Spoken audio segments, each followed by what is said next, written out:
Sorry, I feel like I'm on telly here. I've been given the cue to go ahead. So, good morning. I'd like to welcome you all to the National Oversight and Audit Commission's Supporting Customers' Service Experience in Local Authorities workshop. That's a long sentence that I had to remember. But, you know, in essence, we're here to look at customer service and best practice in customer service across the local authority sector. And I'm delighted that you can all attend and that you've made time in your busy timetables and diaries to come here. So thank you very much. I'm Miriam MacDonald. I'm a member of NOAC board, and I'm also chair of our working group that oversees customer service and communications, so you can understand my interest. We have a great turnout today, and thank you again. We have representatives from all 31 local authorities, which is really fantastic to see. I'd particularly like to welcome the President of the AILG, Councillor Mary Hannah Hurricane, the Chair of LAMA, Councillor Damien Ryan, and the General Secretary of LAMA, Councillor Brian Lawler. You're very welcome, and we really appreciate you taking the time. I'd also like to thank the OPW and Kilkenny County Council for letting us use this beautiful venue. This is, I don't know what number workshop and seminar we've had here, but it's such a lovely venue anyway. You know, even outside, the mist on the ground was lovely this morning. But I think because it's such a relaxed and nice venue too, it allows lots of discussion, interaction, and networking. And that's really what today is about. Yes, you know, we want to show you best practice, and hopefully that will provide you with some thoughts about what you might do in your own local authorities, but it's also about interaction and discussion. So we don't want you necessarily to sit and listen for the whole day. We do want discussions in the breaks, at the panel, you know, just interact as much as possible, and we'd really appreciate that. So as you know, this is kind of the advertising bit, I suppose, that everyone does when they do a presentation. NOAC is the oversight body for local government, and we've quite a broad remit. And as much as your sector has changed over the last while, and I know many of you are seeing increasing challenges and increasing services that you have to respond to, NOAC keeps changing as well to meet the challenges that you're meeting. That's reflected in maybe changing performance indicators, but it's particularly reflected in the scrutiny process this year where we've made some changes. So the scrutiny process is where we make a detailed analysis of the performance of a local authority. We can't do everyone in the year, so we pick a certain amount. And as part of that, we also have a meeting with the Chief Executive and their senior management team. That's now recorded and is uploaded onto our website. So any of you either coming to scrutiny or having gone through the scrutiny can those of you who've gone through it, not a pleasant experience in terms of watching yourself on camera if you're like me, but other than that, it's available, and it's similar to what some of the Oireachtas committees have done as well. So that's all around making the work of NOAC more visible. We also launched probably about a month ago our performance indicator report. Some of you, I'm sure, will have seen we got quite a lot of media coverage on that, which was good or bad, depending on your view. And we also will be launching. Sorry, I've lost my notes here. I've gone ahead of my notes. We launched the Public Spending Code report, and we're currently working on the review of corporate plans. Next 2 weeks' time, we have a meeting with the chairs of the audit committees as well. So you can see it's quite a busy schedule, and you know, when I was preparing for today, I was actually really feeling sorry, not for us, but for the Secretariat, because there's so much on at the moment for them. But coming back to today, we're about customer service, as I said. And we have a very diverse range of projects for you to look at. And when we selected them, we tried to kind of select some topics that were particularly relevant or that were emerging issues for you as local authorities. One of those is AI, using regenerative AI, community resilience, migrant integration, which, you know, is very topical even in terms of the issues last night, and housing portal. So hopefully you'll find something of interest there. And when we were selecting the projects for today, there were lots of other projects that were submitted by maybe some of you. And I would like to thank everyone who submitted projects, whether they're featured here today or not, because we had a really difficult choice. We debated it in our working group, and really it was just sometimes about getting spread, getting variety in the topics. But hopefully some of those that aren't featured today will feature somewhere else, because they're just as valuable. So thank you for anyone who didn't get picked but put a lot of work in. And for those of you who did put all the work in, thank you, and particularly those who are going to present today. I'd like to thank all the panelists and presenters. I know, you come up here and you do your presentation for whatever it is, 10 or 15 minutes, but I appreciate the amount of work that goes into that before you get to that point. So again, thank you for that. I'd also like to thank Anne Tehan and her team in the OPW for all the work done here today and in helping us prepare. Claire was just saying, it's so their customer service is an example of how you carry out customer service, in that nothing is too difficult and everything is arranged for us. So thank you very much. And I have here in my notes that I'm also to thank the NOAC Secretariat for logistics. Now, I think that's very simplified in terms of what the NOAC Secretariat does for us as a board, and in terms of the workshop today. So I'd like to thank the Secretariat for their unending work and support to all of us.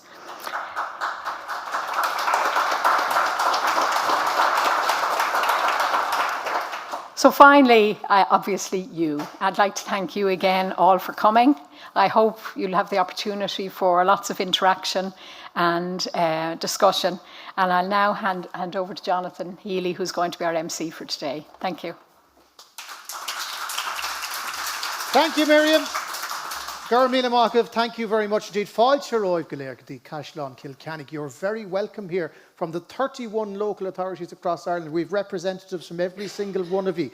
I don't know if they're all here or not, but I'm going to say it anyway because it sounds impressive more than anything else. It is my distinct pleasure to be back with you. Did this last year, and I have to say it was incredible to see the detail and the distances that local authorities have come in terms of customer service. I'm old enough to remember when customer service wasn't a thing in local authorities. Yes, you served the public, but actually having to engage with them was a very different thing and a much more challenging affair.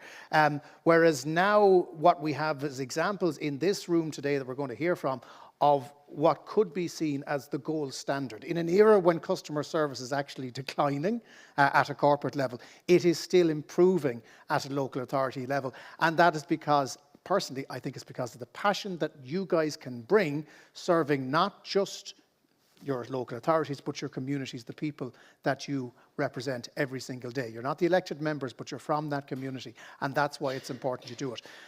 Equally important, this is a great day for you to rob the ideas of other local authorities. And we have got some fantastic examples coming through across the course of the next few hours that feel free to bring them home and pass them off as your own to your CE. That's what I would recommend you do today more than anything else. Just some housekeeping before we begin, ladies and gentlemen. In the unlikely event of a fire, go out through that door. Again, because this is an LGMA event, if you could organise yourselves into grades, that would be great.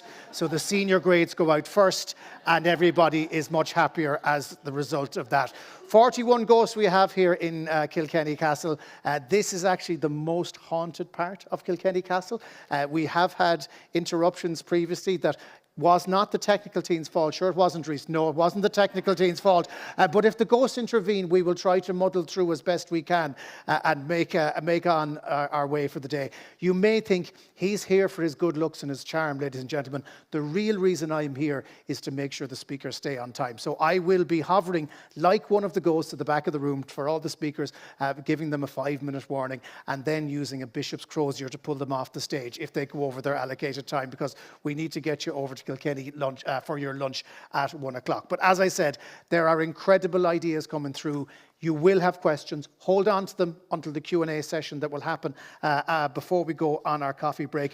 And I have to say, the first representatives we have here today have put you all to shame, ladies and gentlemen. They have put you all, look at you thinking you were dressed reasonably well.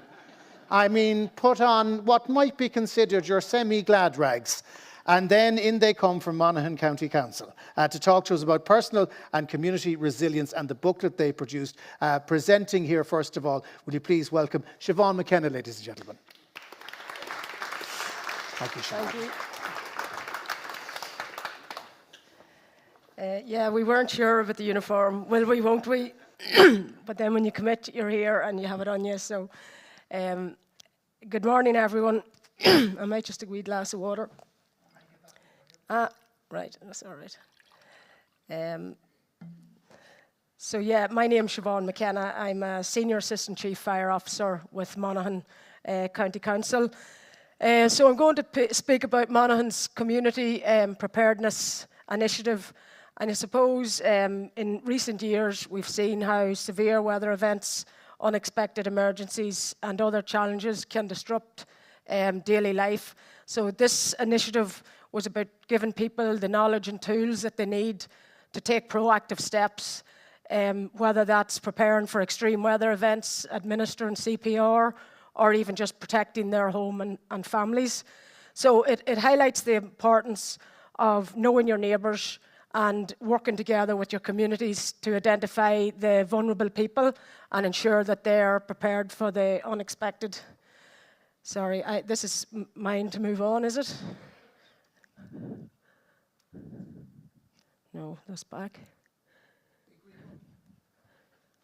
I have it now, yeah, I have it, yeah. So building resilience together. So Monaghan County Council's, the Personal and Community Resilience Booklet empowers communities, I might just try and stand out here, it empowers communities to take steps towards preparing for emergency situations. It was delivered to every household in County Monaghan. There was 25,000 households and businesses, and that ensured that everybody had this vital piece of information, regardless of your age, your background, or your digital ability. You had a hard copy physical piece of information. It was delivered in both the English and the Irish language as well.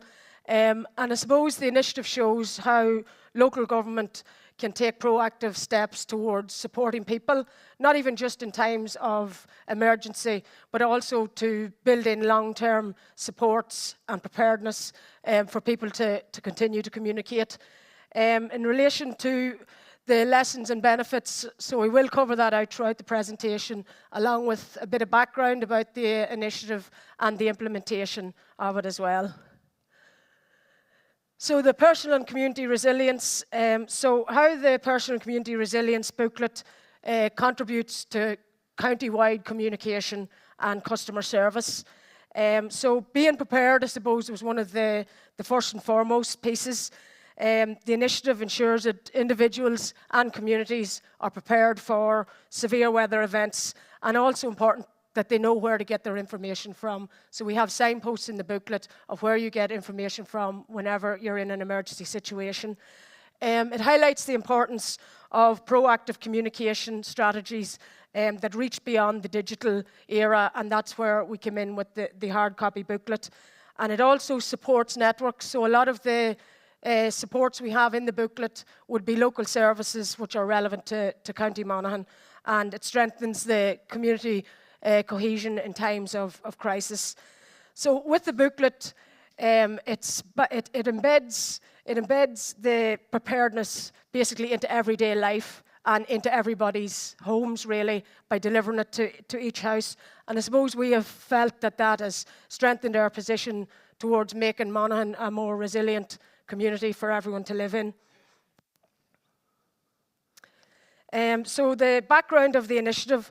So the purpose of the booklet was to provide this vital emergency preparedness information to every household, and it was done in a universal design in order to promote everybody's ability to access it and reading it, irrespective of what age you were, if you were elderly, or if you had some eyesight impairments. We just try to keep the information quite simple and clear and direct messaging. The initiative was designed. Really, the main point of it was to bridge that digital divide and ensure that people had this document that they had in their house, they could lift and read at any time. It was developed in collaboration with multiple agencies, including the HSE, An Garda Síochána, We also had voluntary and community groups involved. Met Éireann also had a role to play, along with the Lions Club, that's Monaghan Lions Club, and then the local GPs and pharmacies. So there was a lot of people that made this happen. It wasn't just Monaghan County Council. Obviously, you depend on other agencies to feed in information to make it happen. So it was a multi-channel outreach approach. So you had the emergency fridge magnet that accompanied the booklet, along with the Message in the Bottle campaign, and then we had the media launch, which involved 9 online videos. So we basically extracted 9 topics out of the booklet, tried to make them interesting, done up a video, got emergency service involved, got community involved, and then we fed these out. Over the period. So the objectives of the booklet. So again, it's sort of repeating, but the main objective was to get this emergency preparedness information out to every household and empower communities to be prepared for emergency situations. The key objective was also about bridging the gap, as I've already spoke about, providing that physical booklet that can be kept in plain sight, serving as a daily reminder of the critical information that you may have required. So that was to assist people that were digitally disengaged, and they do exist in our communities, and more so they would be the vulnerable people within our communities. So the whole objective of the booklet was to get this information that we usually feed out regularly on social media, get that out into the homes of these people. The booklet promotes neighbourly support and shared responsibility by making sure we get the message out there that nobody's left behind, checking on your neighbours, support one another. So that was the whole objective as well, that was sort of formed part of the booklet. And it also supports Monaghan's corporate communication and customer service goals by enhancing public trust in the local authority services. Just on the key components, so the campaign included several key components to reinforce the safety messages. These included the printed booklet, delivering it to over 25,000 homes and businesses in County Monaghan, and it was designed in accordance with a guide for accessibility. So we did look at the do's and don'ts in relation to design. You know, for example, avoiding the uppercase words is an issue. Glossy paper is an issue for people, as well as just getting the right colour contrasts. So that was important. So we ensured that the design sort of lined up with that guide to make it even more accessible to the older populations. We also had the emergency fridge magnet, and that is a picture of it there. So obviously you have a room to put in your air code and a prompt for your nearest defibrillator, along with other information. I've already mentioned the 9 explainer videos shared across 5 social media platforms, so we'll come back on the data in relation to them later.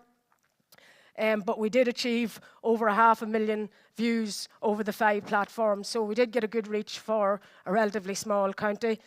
The initiative also involved engagement with the local Lions Club, GP clinics and pharmacies, and that was in relation to the Message in a Bottle initiative, and ensuring it was accessible to everybody, and it was a little piece of actionable information that we could feed out as part of the campaign. We had support from the community groups, GAA, Irish Farmers Association, and the voluntary services. So that was important to get the information to be accessible and memorable. By involving these different groups, people could associate with what message they were trying to relay and trust in that message as well. Okay, so I just put a picture of myself in there. So yeah, what is that? Not even sure if I've lost me notes. Yeah, so the implementation of the strategy, it did involve multiple agencies, and I've already sort of said that it did involve, you can't just do these things on your own, and the information that was in the booklet isn't just Monaghan County Council, it ranges over a vast array of information. The booklet was distributed county-wide through and post within a fixed time frame, and there was public and media campaigns, a launch, and then we had the local and we actually achieved some national media coverage, so we were delighted with that, and it probably helped boost some of the videos that we had distributed. So then, in relation to digital and physical reach, so we've sort of mentioned the campaign did do well, digitally and physically.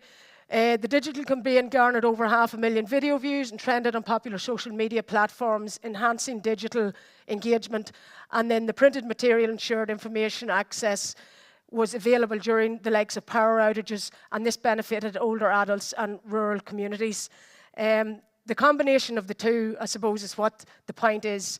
Getting the message out there on social media in advance, getting the videos out there, and getting anticipation built up in relation to the booklet. So the booklet didn't come through the door and they look at it and somebody throws it in the bin, that there's sort of an idea, okay, actually there might be some useful information in this booklet.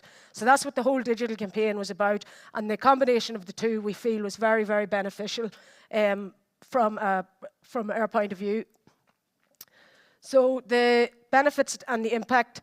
So listen, access to useful and universal emergency information helped us to raise the public knowledge for emergencies.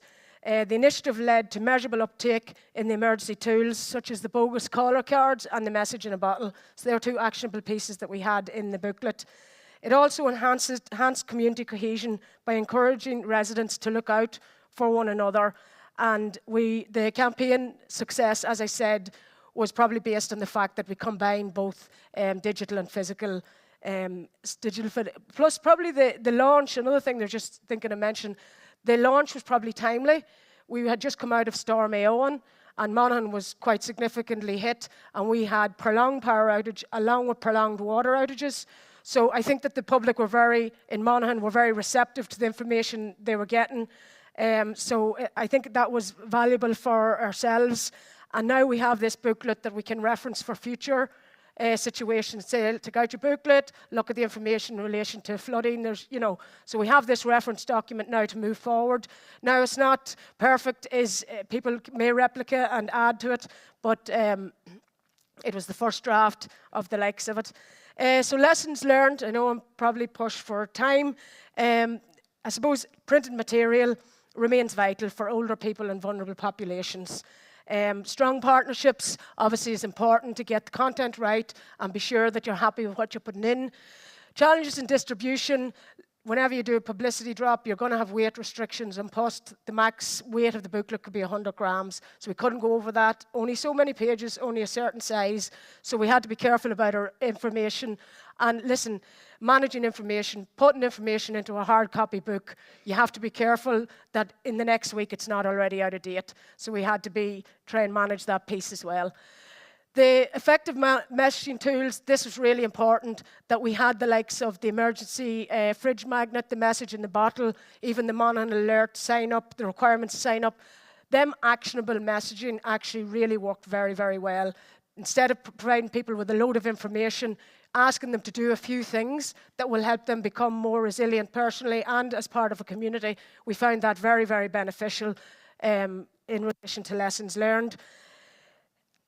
Monitoring and evaluating is the next slide. So the key metrics tracking, this was useful to have. To be able to monitor the sign-ups to Monaghan alerts, monitor how many people come looking for the bogus caller cards, and also the emergency responders have already reported back that they have a visual in homes and businesses of the fridge magnet and it being actually complete with the information. So we were delighted with that. The distribution monitoring, we had the message in the bottle.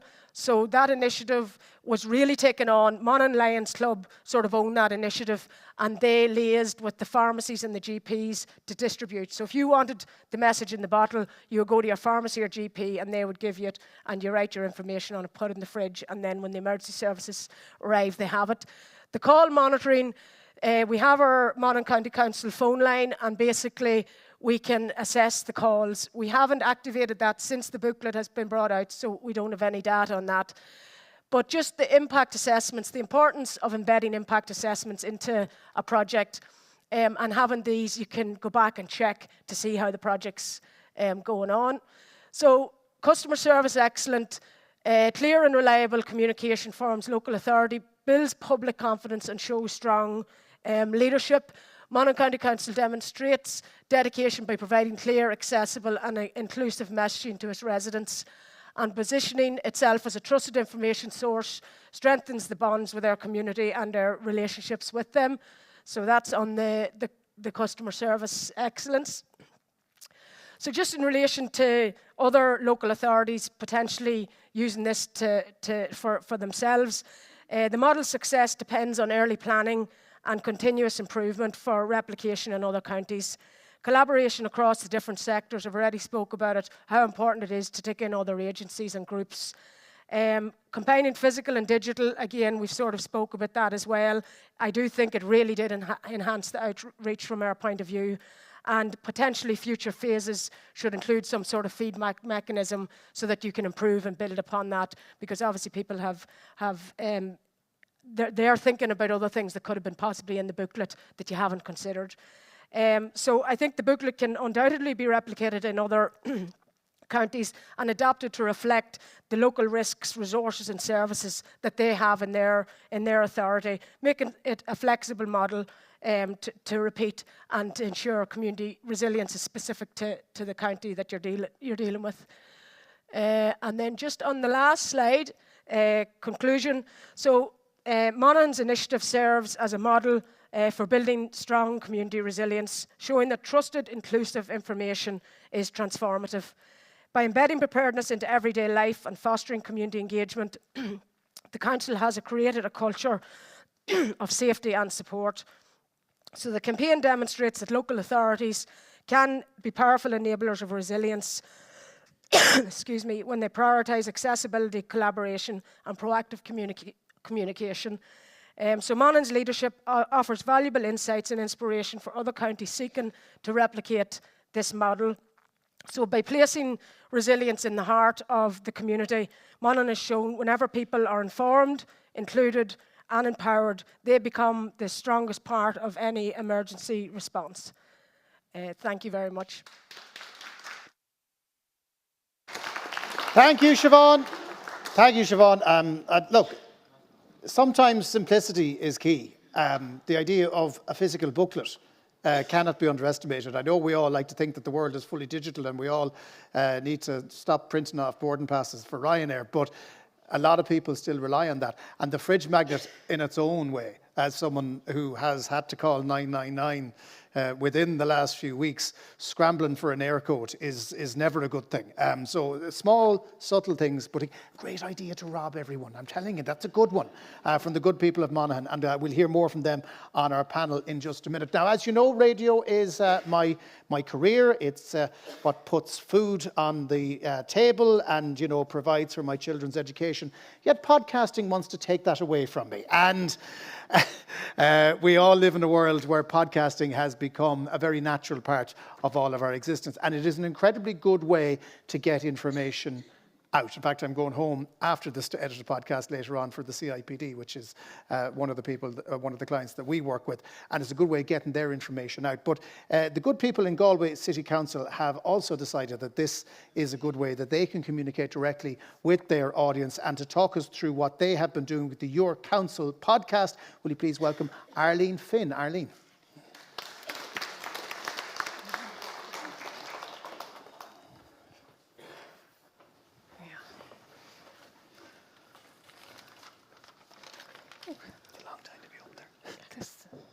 Go back to the start, sorry.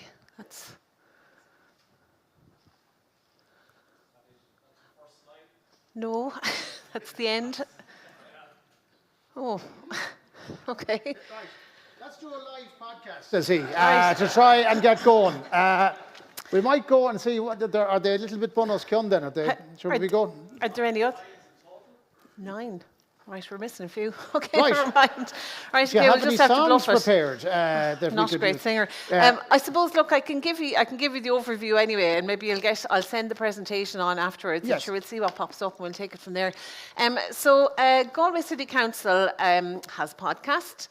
Sorry, Jonathan. And as it happens, we didn't set out to do a podcast. And you might wonder, why would you do a podcast? That wasn't where we started. We'd planned originally to do to do a show with local radio where they'd come into the local authority and our staff would engage them and would lift the lid and kind of meet our staff and see what service is about and so on. And this was an idea of our previous chief executive. And for me as comms officer, it was a good idea because I had done a staff needs survey to see what kind of training resources people needed in the organisation. And the most frequently requested training need was media training, because it is a difficult thing to do, but particularly we had a lot of pointed and slightly hostile media coverage that was going on at the time. So you didn't have people like dying to jump in front of a mic or be a media spokesperson. So this would have been a nice friendly way for people to engage with the media and a positive way of doing it. Now, after we had engaged a bit with the radio station about doing it, it wasn't coming to pass. I think they had a different artistic vision maybe, and truth be told, I think they thought we would be a bit boring. So we said, right, I went back to the chief executive and said, okay, we've got people lined up, they're willing to speak, we have something good here, so let's find a different way to do it. And as it happened, the LGMA had run the communications framework, so it was already procured. It had podcasts in there, because if I had to set out to do it, to be honest, I wouldn't have known what to ask for. So it was great that that was there. And then I'll have to give the nod in the room to Jerry in Fingal, because I had done a training event where I'd heard about Fingal having the podcast, and it'd been a really useful tool for staff looking to do interviews and for recruitment. So the chief executive gave me the nod, and away we went. We have 25 podcasts or 25 episodes featuring staff across the organisation, and we were launched on your council day in 2023. Oh, fantastic.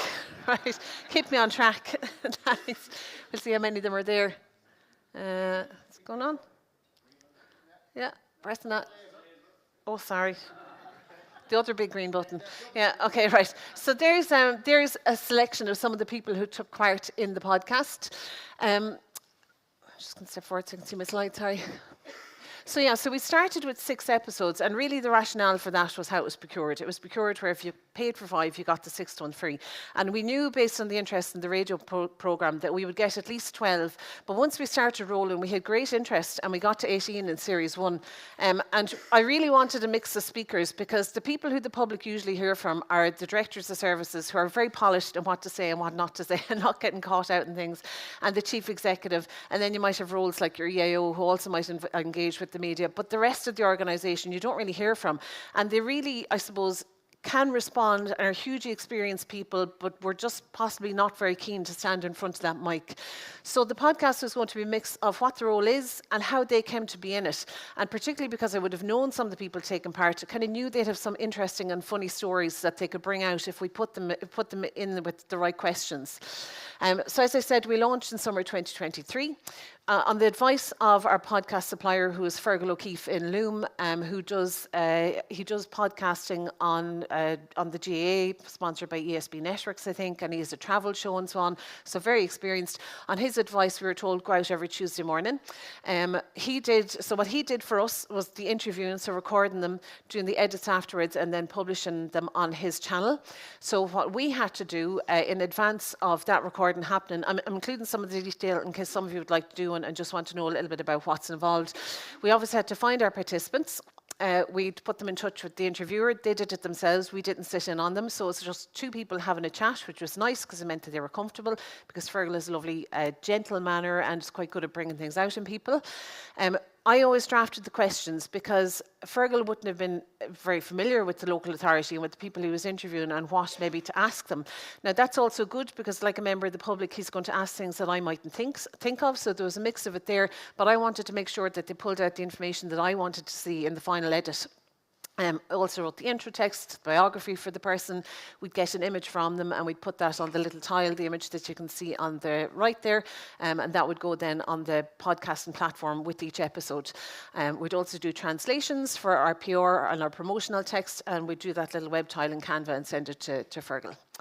So we were releasing on a Tuesday. When we went out first, we probably had 3 or 4 episodes done. After that, it was the weekly scramble to get everything ready for every Tuesday. So on your Friday or your Monday before the episode was released, we would be checking our trailers and our episodes, just making sure the sound quality was okay, because it was recorded on Zoom. And we did have one colleague, for example, who had to leave the office, set them up with the mic, and a headset and a computer to do it, to make sure that the sound quality would be okay. So just to make sure that you didn't have levels as well dipping between the intro and the outro and the actual interview itself, and just that edits were, clean and not clipped. We'd schedule our news story on our website. We'd upload it to the galwaycity.ie/podcast URL. We had streaming running there too, so our IT colleagues helped put that on. We'd do posts on social media, the internet, alert councillors, tell the media, tell staff and so on. And then we periodically ran ads in the local media advertising the podcast. So when we had maybe 4 or 5 episodes to run, and we boosted posts on social media. And of course, we'd have to thank our participants. So I'm just going to play. Oh, it's going to jump ahead on the slide. Here as an older woman, it was going to be so weird, not knowing as much. I felt I wouldn't know as much as the younger ones who would have gone through different courses in college and all that kind of thing. But I couldn't have been more wrong. I really didn't know much about what to do when I got in there, but luckily the staff in there just helped me out so much, and I was the oldest person in there. I think there was one older than me, but it turned out that stood me in good stead. So just referring back to this being a recruitment tool, and local authorities are always hungry for people in film panels and so on. This is just 3 little snippets of some of my colleagues who took part. The lady you just heard from came back into work outside the home at 52 after a career of raising children and looking after foster children. And I had never actually met her or worked with her, but people kept telling me about this lady and how positive she was and how she'd be really good for something like this. And she did take part, and it was really positively received as well. You can just hear from that little snippet how welcome she found her colleagues when she came into the local authority. So really nice to hear from her. The other 2 clips who are here are Pat McPhilbin, who's in the litter management unit. He's nearly like celebrity litter management unit at this stage because he's been in the Irish Times, the Independent, in a video of ours and so on. And he's so enthusiastic and positive, and people really appreciate the work that he does. And he's a very visible face of Galway City Council because he's on the streets from 5 or 6 in the morning, as people are arriving into work. So hopefully he'll be the next one that plays. I had a grow for nature from a young age, so I would take off into the head. How many miles would I walk every day with that sweeper? And I have checked it, I've done it, 10 miles a day physically walking, every day. And when I go home in the evening, I want to put my legs up on the couch. It's the city I love so much. When I go over Wolftown Bridge and see that sunrise and the canals and all the narrow streets, I love that city so much. It's second to none. And I've been there since I was 11. I will finish there. The memories I will treasure for the rest of my days, the people that I've passed on and the people that's left.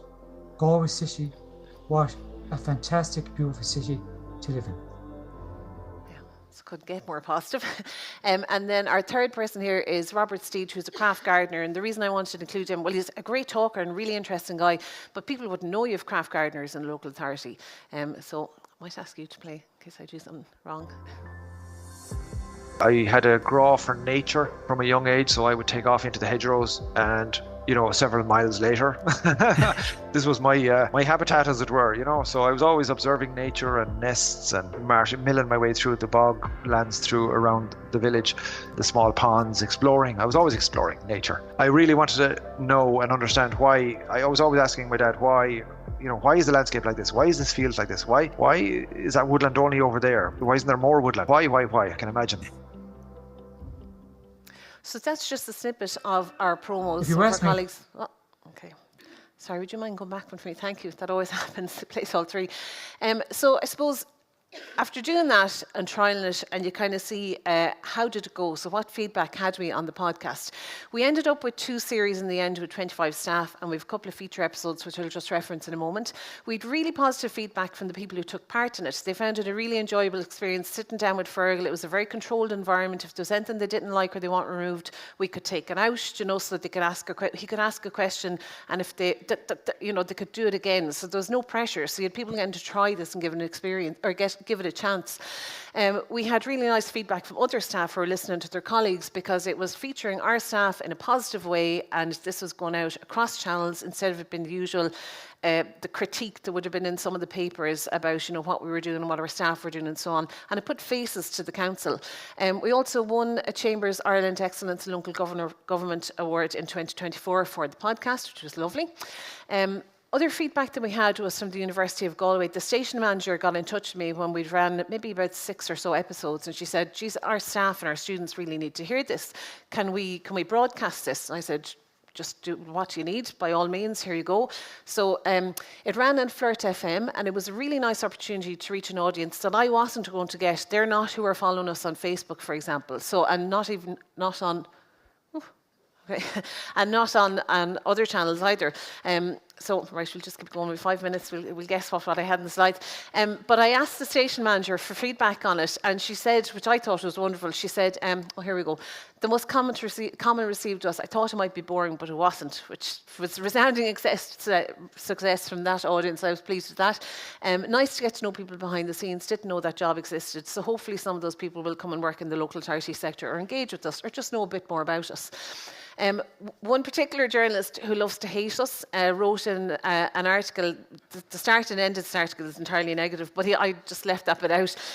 He said, the Communications Office has published a series of podcasts giving voice to its workers. Though it's essentially pure fluff, it is a great idea. And the podcast positively portrays people within the organisation and highlights what public service is all about. So again, I was pleased with that. It's been NOAC, I suppose you have to give you numbers. So as of the start of the month, I was delighted to see, because we haven't really pushed this in a while, people are still downloading the podcast, and we're up to over 282,000 episodes. There's still been downloaded in recent months. Again, I think that might be a little bit to do with recruitment. It's also because Galway is possibly a small city, so people are kind of interested, they recognise people. Just the split is slightly more male. The age demographic is a demographic that where we would be recruiting and where we would be engaging and delivering services, well, we would across the board, but just I don't know exactly why people are downloading, so I suppose I'm making estimates. Across a number of countries, partly maybe because I had promoted this on Facebook more widely than Ireland in the beginning, just testing it out and see how it would go. I suppose learnings, one of the most important things for us is that it's evergreen content. You know, it's something that you can promote now. We had a school warden take part, and then months later when we did a panel opening, we were able to use that episode again. Our episodes varied in length. That was because some people talked more, some people didn't. We were trialling this out. Some people, when you put a mic in front of them, they suddenly become very sparse on words. So look, it might have been better to have them the same length all along, but at the same time, it kind of worked where the people talked, we got lots of content, and we maybe just cut it down, say if they were saying personal things, because it is a work podcast, so you might take things like that out. You have to look after the sound quality, again, depending on how you're doing it. I know there are local authorities who've gone into sound booths and into proper recording studios, so that'll look after that. But if you are using Zoom or Spotify or any of those, just to make sure you have good mics and so on. There's definitely more opportunities for video, which we didn't take advantage of, but they are there. We could have done more with that. It is time consuming. Like you can see all the level of bits and pieces, little things that tick along that you have to do to actually get it out on air. So you do have to plan for that, and you have to be available, a bit like council meeting. You have to be available, you know, the Friday before to make sure the stuff is there for the Monday kind of thing. And on the hosting platform, our supplier hosts our episodes. Were I to do it again, I would have set up a Galway City Council channel so that we kind of retain ownership of it long term, and we can kind of do that on. Now he's very obliging and does things for us, but I probably would have started with our own. And I mentioned the feature episode. So we've an LGMA graduate working with us, and she's fantastic, and she's a journalism background. So she was interested in doing a couple of podcasts. So she has 2 underway. They have a totally different focus where they look more at services. She's finding that it is more time consuming because you have multiple people to interview and splice together instead of the one, but it was good to try it. We could have gone with other topics, and that might be something you guys might be interested in. For example, I would love to have gotten a social worker. We just didn't before. You also could do it more in services. I have a colleague who's interested in looking at opportunities for going through the affordable housing process, maybe on video, maybe on podcast. I suppose from a customer service point of view, it's a great way to introduce our staff to the public because they don't tend to know who's behind the scenes. And even for myself, there was one participant in it who I wouldn't really have known, and she did the recording and I listened to it, and it was such a lovely warm episode and so full about her and her history and her interest in public service. And it was that thing where she came into the office maybe a week later, you're kind of going to the person like, hi, like you know them, and then going, oh no, I don't. I just listened to the podcast. So it was really effective, that kind of getting to know people without, when you don't really, but still feeling like you get to know them. And the focus on staff was really valuable, I feel, because it was really positive coverage of our staff and what they're doing. So just to close, I'd just like to show you, still focus on that because I feel that's really important for us and it's our biggest asset, and the people who are in the local authority are so passionate and experienced. For your Council Day this year, we did a short video with people who had long service awards or 20 years service and got them just to speak a little bit about working in the local authority. And I might ask you to play if that's okay, just in case I press the wrong button again. With Galway City Council, I'm 25 years. 2004. In 1998. November 2000. It's 1999. In excess of 30 years. That was actually the time that the new urban renewal scheme started in Galway. We got our town hall theatre, we got the black box. It brought art to the forefront of Galway City and what we stand for. A lot of new people have started in the last 12 months. It's good, it's exciting times, I suppose. It's very friendly, everyone is very welcoming, especially to new people, and that's how I felt when I came here as well. I worked in the town hall theatre, I worked for all the festivals. That was amazing. Volvo Ocean Race was a big highlight. The Salmon Weir Bridge, yeah, that would be one of the highlights, yeah. I think that's probably the biggest highlight for me, is that I know I've made changes to people's lives and society. It's so important that we continue to have the bit of crack with colleagues and have engagement. It makes such a difference to life. For me, working in local government is all about the people that you're helping. We're building on that successes of what people before me have done. There's great opportunities to engage with communities and make a difference. What we're here is about is public service, to solve people's problems. You just want to improve things for the city and its people.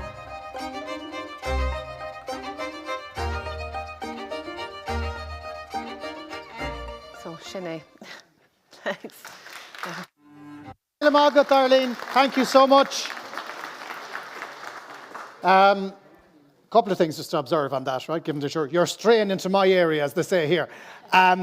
First of all, the ghosts, I mentioned the 41 ghosts, clearly one of them is a ghost of traditional media that didn't like your presentation, so I apologise for that initially.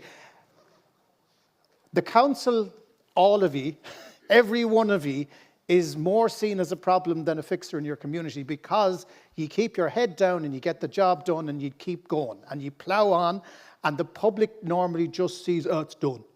Oh, that's not a thing anymore. And they don't give you credit, because one of the things that local authorities have been really bad at over the years is taking credit. Because you know who takes the credit for it? The elected reps. Who doesn't get the credit for it? Everyone who works in the council. And that's just the nature of the beast. And just by doing this, I just love the pain in your backside of a journalist, whoever he was, able to turn around and go, actually, do you know what? They seem like nice people after all. And it is a recruitment tool. It's everything a podcast should be. It's a recruitment tool. It lifts the lid. It explains everything that's going on. And whoever shot that video should be put forward for an award, because it's really, really good. So well done. Thank you very much. Round of applause again for Arlene.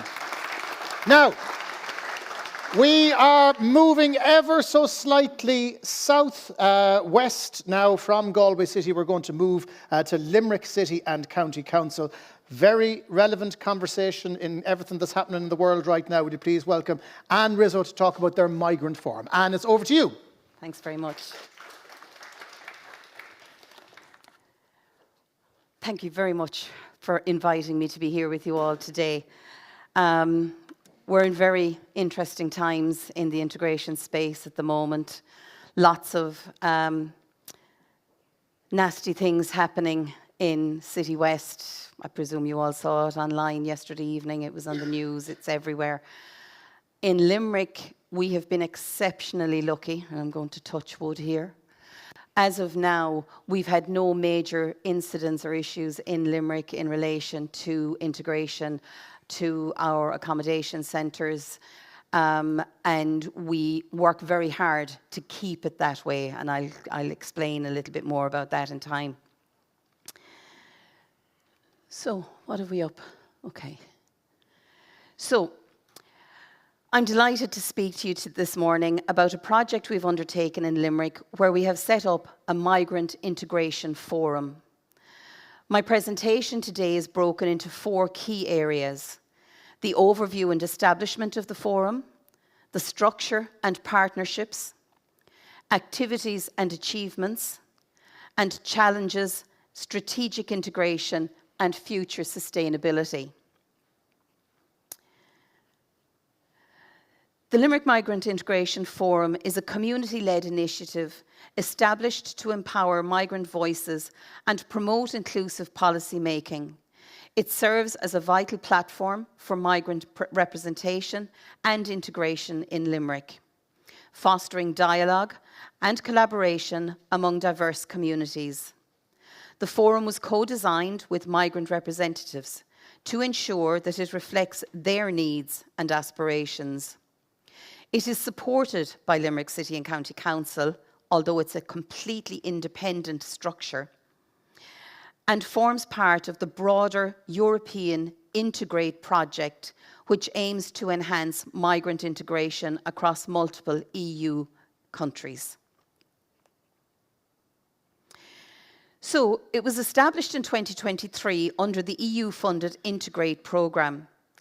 The Limerick Migrant Integration Forum began with consultation meetings held in March and again in June of 2023. These meetings involved migrant representatives and local stakeholders, ensuring a participatory approach from the outset. The forum's vision includes giving a voice to migrant communities, facilitating dialogue with local agencies, influencing policy, promoting intercultural understanding, and addressing barriers collaboratively. It aligns with Limerick's broader integration strategy and is supported by the Migrant Integration Steering Group, or MISG, Doris, and other NGOs, the likes of the Jesuit Refugee Service and others. So, in terms of structure then and partnerships, the forum comprises over 100 members representing more than 40 nationalities. It is supported by the Migrant Integration Steering Group, which includes 19 statutory, community and voluntary organisations. Key partners include Doris, the Jesuit Refugee Service, Limerick City and County Council. The forum operates through thematic subgroups focusing on health and well-being, education, anti-racism and research. These subgroups enable targeted action and foster collaborations among stakeholders. The forum also engages with the Public Participation Network, or the PPN, enhancing its influence on local governance. The Limerick Migrant Integration Forum is a key component of the Integrate project, which promotes migrant integration across 5 EU countries, and they are Ireland, Italy, Spain, Greece, and Cyprus. Limerick's model inspired the establishment of similar forums in these countries, showcasing best practices in stakeholder engagement and community empowerment. The forum's activities, including consultation meetings, community events, and policy advocacy, align with the integration strategy framework principles of participation, co-design, and anti-discrimination. This European collaboration underscores the forum's role in shaping inclusive policies and fostering cross-border knowledge exchange. The Migrant Integration Steering Group, MISG, was established back in 2007. It serves as a model for stakeholder collaboration in migrant integration. It brings together statutory, non-statutory, and voluntary bodies to coordinate responses to migrant needs across Limerick City and County. Integrate activities in Limerick included employment hubs, health information events, anti-racism campaigns, and intercultural training. The project emphasised participatory design and stakeholder engagement, resulting in the development of the integration strategy framework and a toolkit with recommendations. And for any of you who are interested in investigating that further, there is an Integrate website, and it's spelled INTEGREAT. And you can download and have a look at those toolkits and that strategy framework. So, activities and achievements. The Forum has organised and participated in numerous community events that celebrate diversity and promote inclusion. These include things like Africa Day, the St. Patrick's Day Parade, where they actually won an award for Best Community entry in the 2024 Patrick's Day Parade, and International Human Rights Day Three Bridges Solidarity Walk.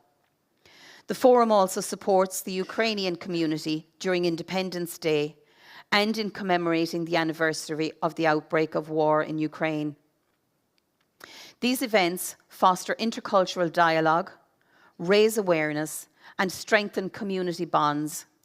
The Forum's active participation in local initiatives demonstrates its commitment to building a cohesive and inclusive society.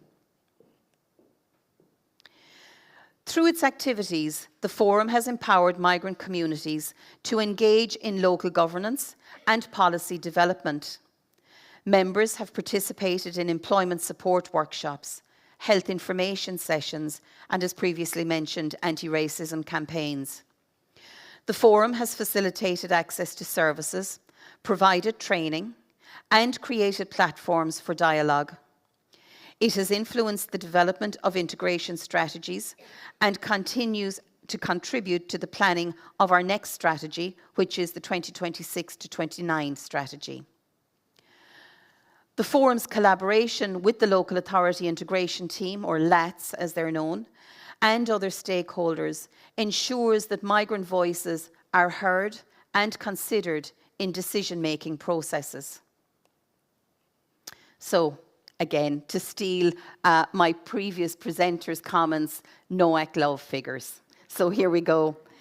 So the Limerick Migrant Integration Forum has made notable progress since its inception. It currently has 100 registered members representing over 40 nationalities. The Forum has organised and participated in more than 10 community events, including Africa Day, St. Patrick's Day Parade, and Team Limerick Cleanup. And that's an event that's sponsored by JP McManus and the McManus Foundation. It has engaged with 19 key stakeholders, including Doras, the HSE and Limerick City and County Council, and has representation on both the MISG and its Health and Wellbeing subgroup. The Forum is also a registered member of the Public Participation Network, enabling it to influence local policy through participation in strategic policy committees and other decision-making bodies. These achievements are visually represented in an infographic slide that highlights the Forum's reach, diversity, and impact. The Limerick Migrant Integration Forum aligns with several United Nations Sustainable Development Goals, reinforcing its commitment to inclusive and equitable development. Under SDG 3, Good Health and Wellbeing, the Forum participates in the Health and Wellbeing subgroup of the MISG, addressing health issues within migrant communities. For SDG 10, Reduced Inequalities, the Forum empowers marginalised populations by enabling their participation in decision-making processes. Under SDG 16, Peace, Justice and Strong Institutions, it's supported through the Forum's promotion of inclusive civic engagement and anti-racism campaigns.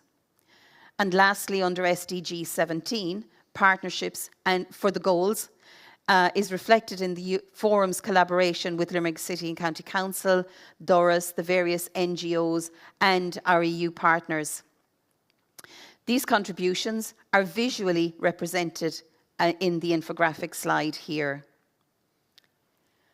So, challenges.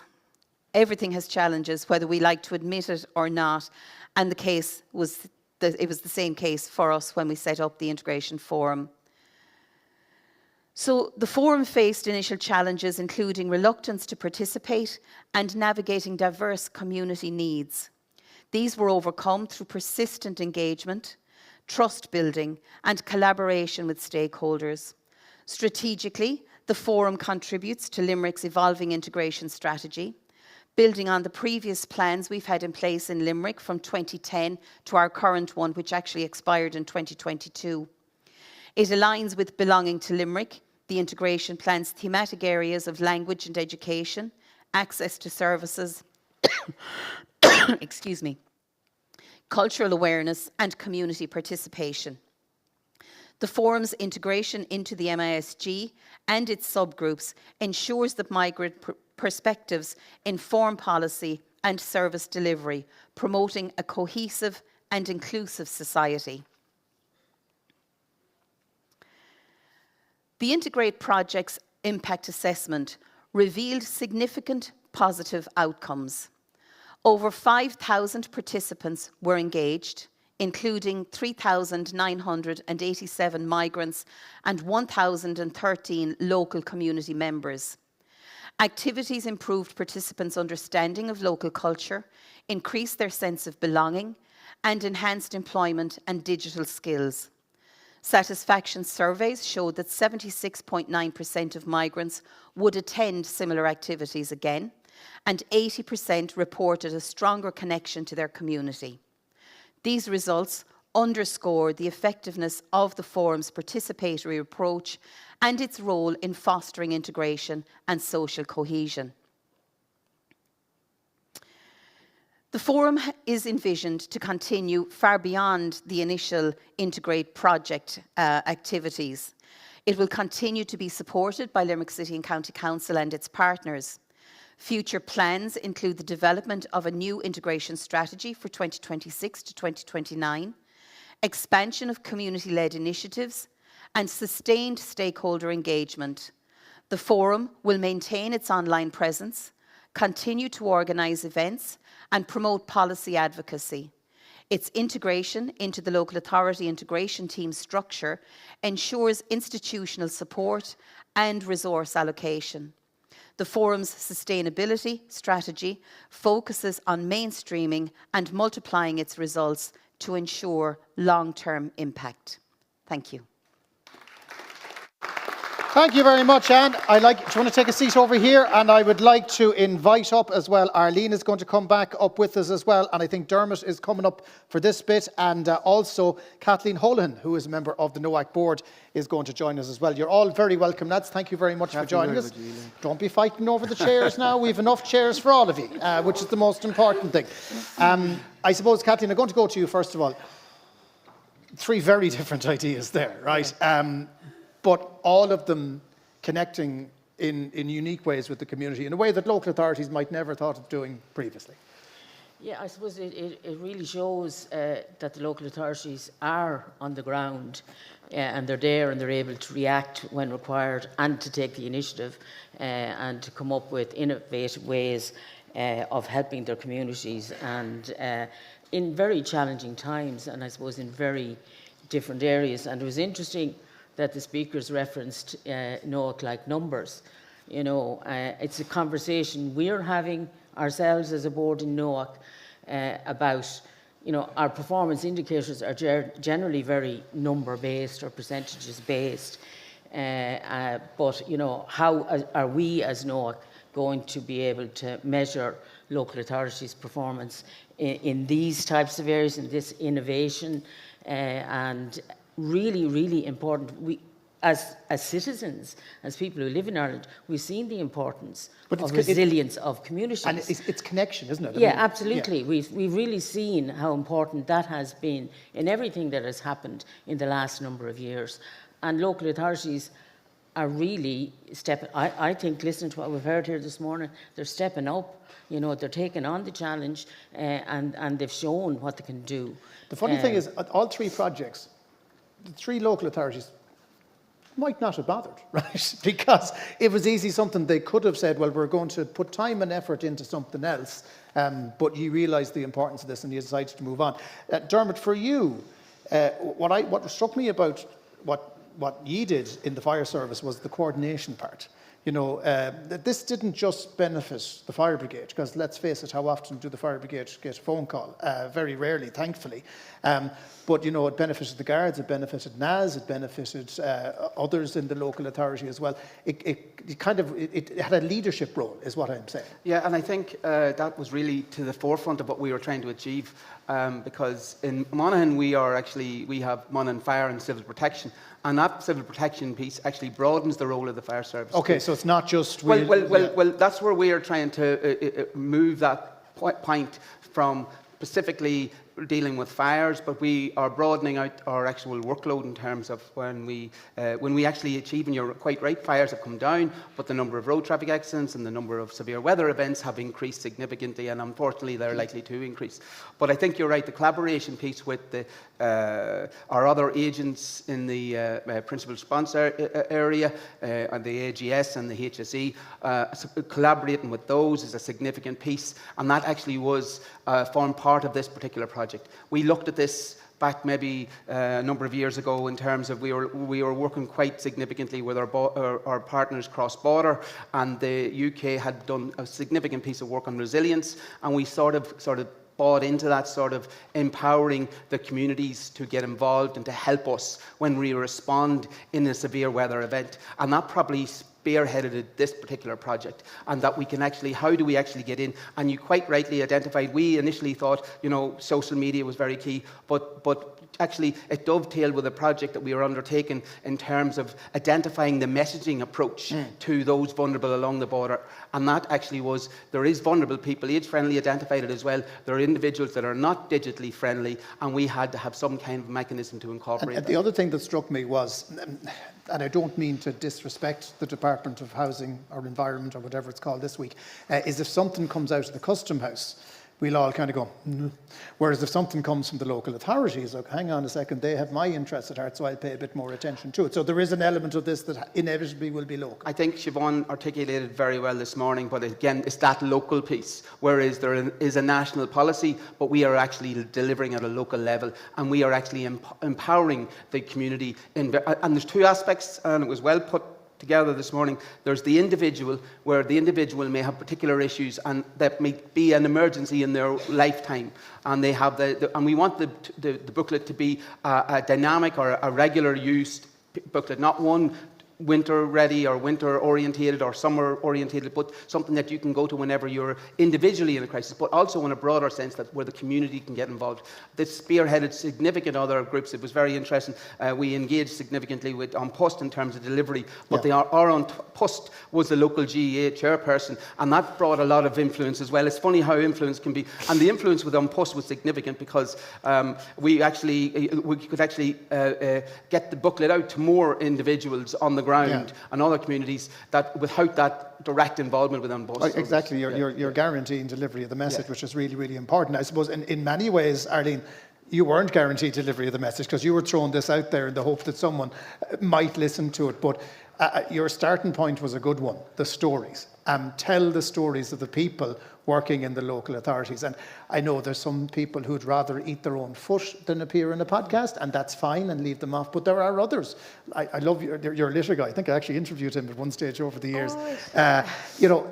To me, that's the essence of local authority, and it's a good listen. And that's a brilliant motivation, isn't it? There's a lot of people, I think, who are delighted to ask. They never thought anyone would come and go, I'm really interested in your role. Would you mind talking to us about it? So I think people were pleased to be asked to participate. So yeah. And actually, you mentioned about the not knowing who'd listen. We know who listens to the local radio. If we had done the radio station and we knew that we would get an audience, going with the podcast, there was a risk. There was a risk. I have 2 phones. I was downloading on every podcast channel or app that you can put on the phone, when it went out first. But we were pleasantly surprised. It's a little bit like Louis Walsh just going buying records in the hopes to get to number 1. Yeah, literally, I would have done it. So for the first couple of episodes, it was very much suck it and see, and we did have to push ads out to make sure that it was getting in front of people. But then after that, it just kind of happened naturally. To me, it's a surprise that they're still being downloaded. It's a positive, but... Well, and they're not necessarily all people who are living in Galway City, but look, and again, the harsh reality is if you put somebody on on Galway Bay and they started talking about something positive, they're going to be dragged into something negative and then they're going to be asked about something else, because like everything else, you might be there representing the litter pickers one day, but then you're being blamed for issues in relation to housing the next day, and it gets kind of away from you. And this is a way of perhaps controlling the message a little bit more. And I think that you identified very quickly at the start why this is an important conversation to have in relation to migrant forums. And did you have good buy-in from your colleagues initially? Because this bird wasn't going to fly if you didn't have support of the people around you. So did that make a difference at the start of this process? I suppose I'm very lucky in that in Limerick we've had a focus on migrant integration and our migrant population for a long number of years. Like I said, our first migrant integration strategy dates back to 2010.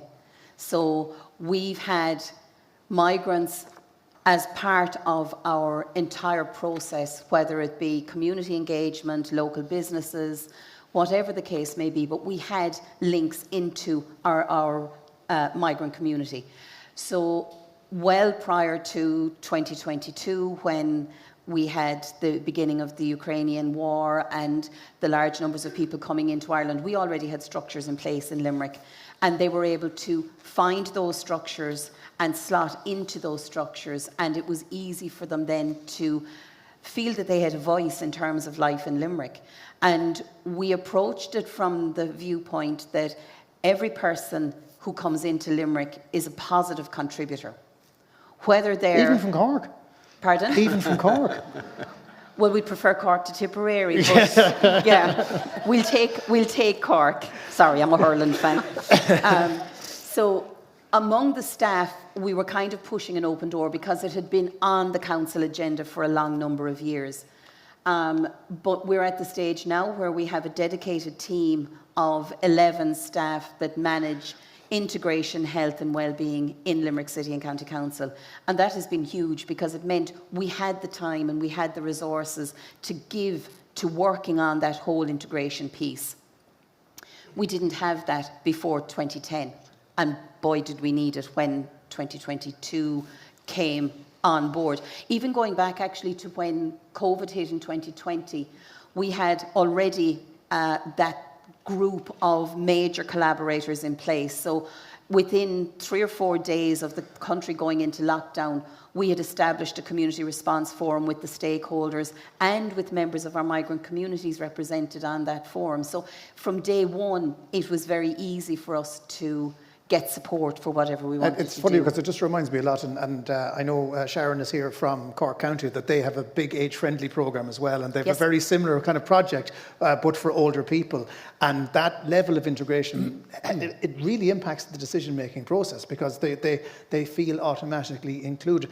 That's what this is about. This is all about inclusion and making sure that people feel as if they're part of the process, Kathleen, because, again, everybody is a citizen or uses the services, but they mightn't feel that connection. It's important that we foster that. Yeah, very much so, because I think often sometimes people only contact their local authority when something goes wrong. The pothole or the... or a planning application comes in and then they didn't go look at when the development plan was being done. That sort of thing. So I think, and COVID was one example, the Ukrainian crisis, the weather events, all of those issues now, people realise how important their local authority is and to them in an emergency situation, but also now they understand how important they are in an ongoing daily basis in how the local community is developing and integrating, So local authorities have taken on an awful lot of new challenges and they've responded in a very innovative way. This type of event that NOAC has organised is really important to get out the message of good practice to other local authorities so that they can take them on board or maybe enhance what they're already doing. NOAC sees great value in that.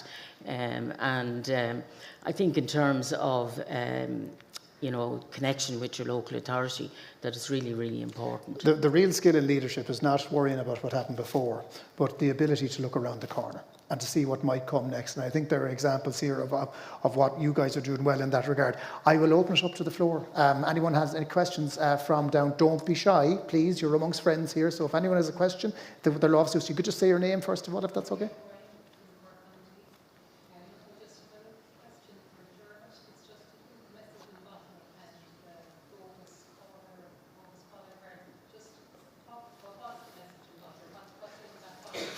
Yeah, the message in the bottle is... Was it whiskey, Dermot? That's what she's asking. Unfortunately, it's not whiskey, but it's where you may be on a prescribed medication and where you actually list what that prescribed medication is. So in the event that you maybe the paramedics or first responders attend, that they can go, there's actually a number of stickers that you can put in various locations of the house when they attend to the person's home, that they can maybe go to the fridge, take out the bottle and be able to see. And so it helps that initial response. And they're actually, in our Lions Club chairperson had actually first-hand experience of the need of this facility, and they're very strongly supported the initiative. And thankfully, I can say from the initiation of the booklet, we've had nearly over 1,000, and I'm back to the figures, Kathleen. That's okay. They love the figures. They love the figures. We've had distributed over 1,000 bottles in Monaghan, and Monaghan is a relatively small county, so that's a significant. It's a brilliant idea because I know from my mum, who's at the tender age of 83, yes, has a long list, but anything that ever happens, we have to produce the list, so it's good that it goes. In terms of the bogus caller, it's where someone may be coming to your door, and again, you may be fearful, but it's a sticker orientated, or you can actually hand the caller out through the door and say, look, fill in your details here, and that then enables the person to fill in the details with their ID, and they're cross-referencing them, and it gives that level of surety that the individual is who they say they are and not bogus in that regard. The gougers won't like that. Right, any other questions from the floor? If you can, just put your lava sus and I'll bring the mic down to you. Anyone else? Yeah, hang on, I'll come down now. It's Anya Carr, Mayo County Council. Just a question for Arlene. I believe some of the podcasts included elected members, or maybe I'm wrong there, but if it did, how did you go about selecting them? Which of your favourite children did you choose, is the question she's asking politely.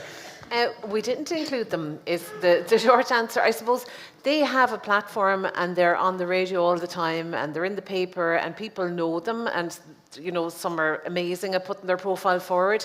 So this was about staff. This is about the people you don't see, the people behind the scenes, the roles you don't know about.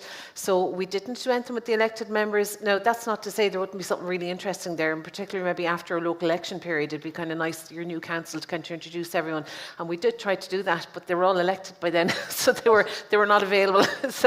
But there is definitely something that you could do around that, I think. But yeah, not on this one so far. Yeah, so. It is a challenge. I mean, the only one I would hazard a guess that you could possibly put forward would be the Cathaoirleach or the Mayor, because they're the only ones who hold office, and everyone else, if you did one, you'd have to do them all. Lovely. Any other question from the floor here? Yes. Thank you, Miriam.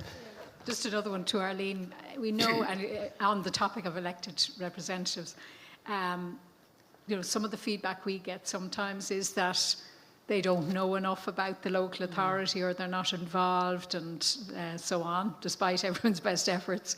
And to what extent do you think the podcast helped with that, or do you know? I suppose I can't really measure it, but we did let the councillors know when we had new episodes and the podcast was live, and it was in local press, and they do follow local media, so they do see what's printed and listen. So they would have been aware of it. I suppose they would know a lot of the staff and the local authority from coming to us with problems. They'll have their point of contact, so they would know some of them, and they would know about the roles. I don't have any direct feedback from them, but in some ways that's a good thing. No one is saying it's a bad thing. And I suppose when you do things like win the awards, they like that as well for the local authority, for the profile and the reputation of the local authority. So nothing direct, but no news is good news. Oh, 100%. No, come here. They'd tell you about it if they weren't happy. One more question from this lady here, if we can. Hi, Breach Lynn, Galway County Council. I'm just curious, I'm relatively new to local authority. This is my second NOAC workshop since last October. I'm curious to know where there are initiatives that are taking place locally within counties, but that have widespread applicability across all local authorities. Is there a mechanism or vehicle for redress, for instance, whereby you could centralise some of that work through an LGMA form, for instance, and then make it available to all local Kind of like a template idea, is exactly, it? because what will happen now is that we'll all go away from here. That's a great idea about the booklet, and we'll all start working independently in our respective local authorities on an initiative like that, whereby if it was centralised through a central hub and then distributed out, there'd be a lot of efficiency. Yeah. No, Kathleen, do you want to take that one? Is that one that NOAC can take on? Well, I suppose NOAC would feature this event on our website, and you know, we also have you know, other events that we hold. So, you know, there's a lot of information and available on the website. Likewise, we'll say to be within the sector itself, you know, there'd be various committees within that system where they'd exchange experience and projects. And I know myself, in my time as a chief executive, the local government awards, the Chamber of Ireland awards, those little booklets were fantastic for gaining knowledge about what other local authorities do. But it's a fair point, and maybe it's something that we in NOAC could look at. Again, wishing to stray into your area, the LGMA do a lot of work in this, and I know they do, libraries are a classic example, right? Libraries are really well connected in Ireland, and I think that that's a good example of how other services could possibly talk to each other, because you'll meet, as you say, you meet each other at meetings, but it doesn't necessarily mean that you'll take away the best, and everything can be tailored locally, but it's definitely a conversation for LGMA to have in the future. Ladies and gentlemen, can we have a huge show of appreciation for Dermot, for Arlene, for Anne and for Kathleen. All righty. Tógamid Suspiogonish, so we're going to let you back out now to have a natter with yourselves. And, oh, hang on. Yes, Claire? Because they were late, Claire. You're right. It's a no. There's no point in putting any sugar coating on it. Yeah. So, yeah, very good. So, Val will look after you. The ladies down the back in the red there. If you were in late, you won't be denied your fruit cup and your water. But if you head out there, you're actually staying on this floor, and we're back in 15, 20 minutes, guys. Thank you very much. Again, we have got some fantastic examples to come of local authorities doing different and clever things. We will bring you that survey that was referenced at the very start about a special theme on branding. Bernie is here somewhere. Bernie, there you are. Bernie is here and has a really good presentation on that that'll just show you where you're at, where you might need to be, and what you need to think about in general. But in the meantime, there are two little letters that fill us all with fear and dread. And it is A and I. For a long time, they've threatened anybody in the creative industry that we are doomed and we will absolutely fail and ultimately we will be replaced by robots. And thankfully, it has not happened yet. AI that we have is very different to the AI we expected. We do not have the Terminator. We do have something that will give us a detailed description about how to make spaghetti bolognese. And it isn't quite what we wanted, but it is a tool that is being used in increasingly different and innovative ways. Dublin City Council is one of those that is using generative AI. We had a little bit of this at a conference we were at here 2 weeks ago. But to tell us more about what they're doing with their generative AI lab, will you please welcome Jamie Cutton. Jamie, over to you. That's great. Thank you. Go back one. Okay, great. Yeah, no, listen, thanks so much for the invite to speak today. So I'm Jamie Cudden and I'm Executive Manager for Corporate Services and Transformation in Dublin City Council. So I lead on all things digital, data, smart, and also customer experience and comms as well. And I'm going to talk a little bit about our journey in generative AI over the last maybe year and a half. And maybe just to get an idea of the room here, who's using generative AI regularly? Anyone? Maybe? Yeah? Great. Okay. And who's excited about it? Yeah. Who's terrified around it?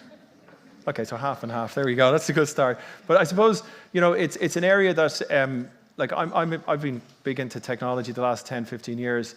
I've never seen anything like it. The growth, the pace of change, it's absolutely phenomenal. It's edge of your seat, terrifying but exciting, exhilarating as well, and offers huge potential and opportunities for what we do in local government. So I'm going to talk a little bit about our journey today, some of the lessons, some of the mistakes, and where we're going as a city council as well. And I think there's lots of learnings for the sector. My introduction to generative AI was back end of 2023. I was kind of reading all the stuff in the newspapers, kind of not really paying too much attention, a lot of noise. And I guess probably some of the people here, you're probably still in that space. It's just like, that's a distraction for me just trying to get on with things in life or work. And being Dublin City Council and, Dublin being such a tech hub, we got an invite with Rockefeller and OpenAI to go to New York to engage with about 20 global cities and some of the leadership team in OpenAI and some of their developers to look at where this is all going. And that was I suppose that was my eureka moment in terms of, scared shit moment almost as well, whereas spent 2 days and I hadn't really thought about this technology, what impact it's going to have on society, on what we do, how we work, everything. And I don't think I could sleep for like a couple of days afterwards. It was just mind-blowing. And I came back from that thinking about what implication that's going to have for Dublin City Council and what we needed to do in terms of governance, how we needed to get ahead of the curve, because this is coming at us like a juggernaut, whether we like it or not. So it was really important that we embrace it. So I suppose this is kind of my story around what we did and how we've grown capacity within the organisation. But also on the back of that event, we were able to partner with OpenAI. So OpenAI chose Europe as one of their headquarters to serve EMEA. So we were able to kind of work early days with OpenAI and some innovation around smart tourism. We were the European capital of smart tourism. So one of the first things I did after that was I was like, oh shit, we need to look at governance. We need to make sure that we're not rushing into AI in a way that's going to catch us out. And generative AI. In fact, all around us, the software we're using, the digital platforms we've procured, AI has been layered onto those, whether we know it or not. We have to keep ahead of that, to make sure we register that, etc. So what we did is put together a governance group led by our Assistant Chief Executive, heads of HR Corporate Services, but we brought in the law department, our IT people, our HR and learning people, our digital people, our data people, and also we work closely with business groups as well. But that's really important bit to get right for all organisations. And with the EU AI Act, this is not an option. This is legislation, regulation that we have to get ahead of. We also like to work through our Smart City Innovation Programme, work with partners in universities to bring academic expertise in. We like to work with consultants, but it's nice to also work with independent kind of academic experts in this space, whether it's ethics, whether it's the technology. So we built a partnership with Trinity College Dublin, Technology University Dublin, and ADAPT National Research Centre to build this idea around the Generative AI Lab. We launched it early 2025. The idea is that we want to accelerate how we deploy AI and generative AI in the City Council, but we wanted to do it.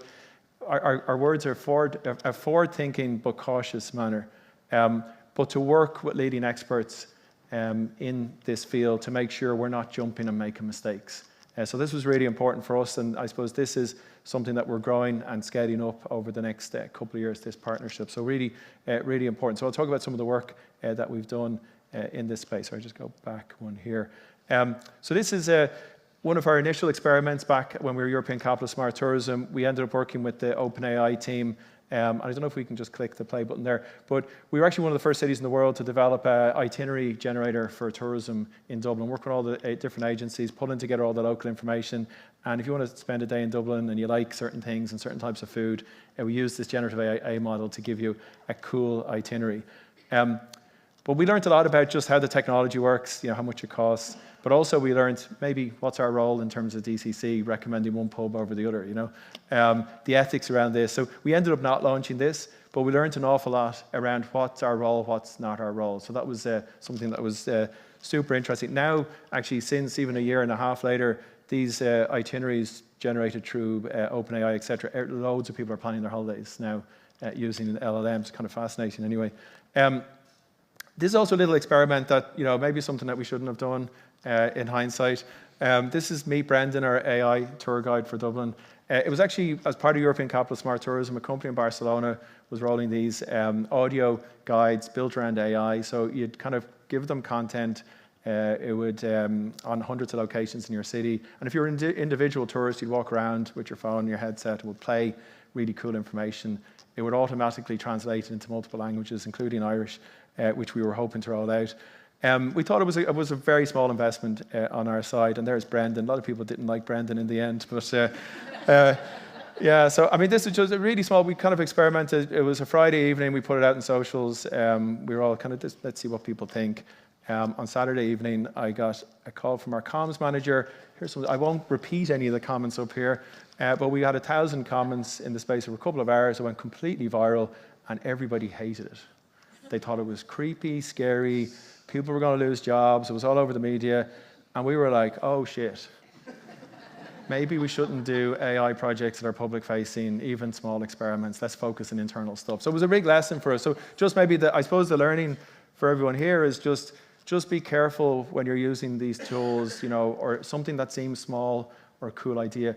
Just the reaction may not be what you expect, And anyway, we deleted all the socials and told the company that we wouldn't be sponsoring it anymore. But I know it's still, a lot of people use it, they like it. I'm not saying it's a good or bad. So I suppose, that's maybe some of the learnings. But our vision for AI in DCC, AI is becoming embedded everywhere. It's like when you think about technology and digital, AI is just part of that now. There's a big hype curve, etc. But we want to be a leader in this, and I think it's really important that we're compliant with the EU AI Act, and it's open, transparent, and we have good ethical consideration. So this is kind of emerging. We're hoping to launch a strategy, an AI strategy for Dublin early next year for the City Council. It ties into Dublin being a future fit city. It ties into our transformation strategy, giving staff. There's a big area as well. I looked at some of the external pieces, but it's actually our staff, in fact, can benefit the most from this, whether it's in productivity or within the services that we deliver. There's so many different processes and procedures that we can enhance using these generative AI tools. I think it's important also to understand that this is a big play nationally. Like Ireland Inc. wants to be a leader in AI.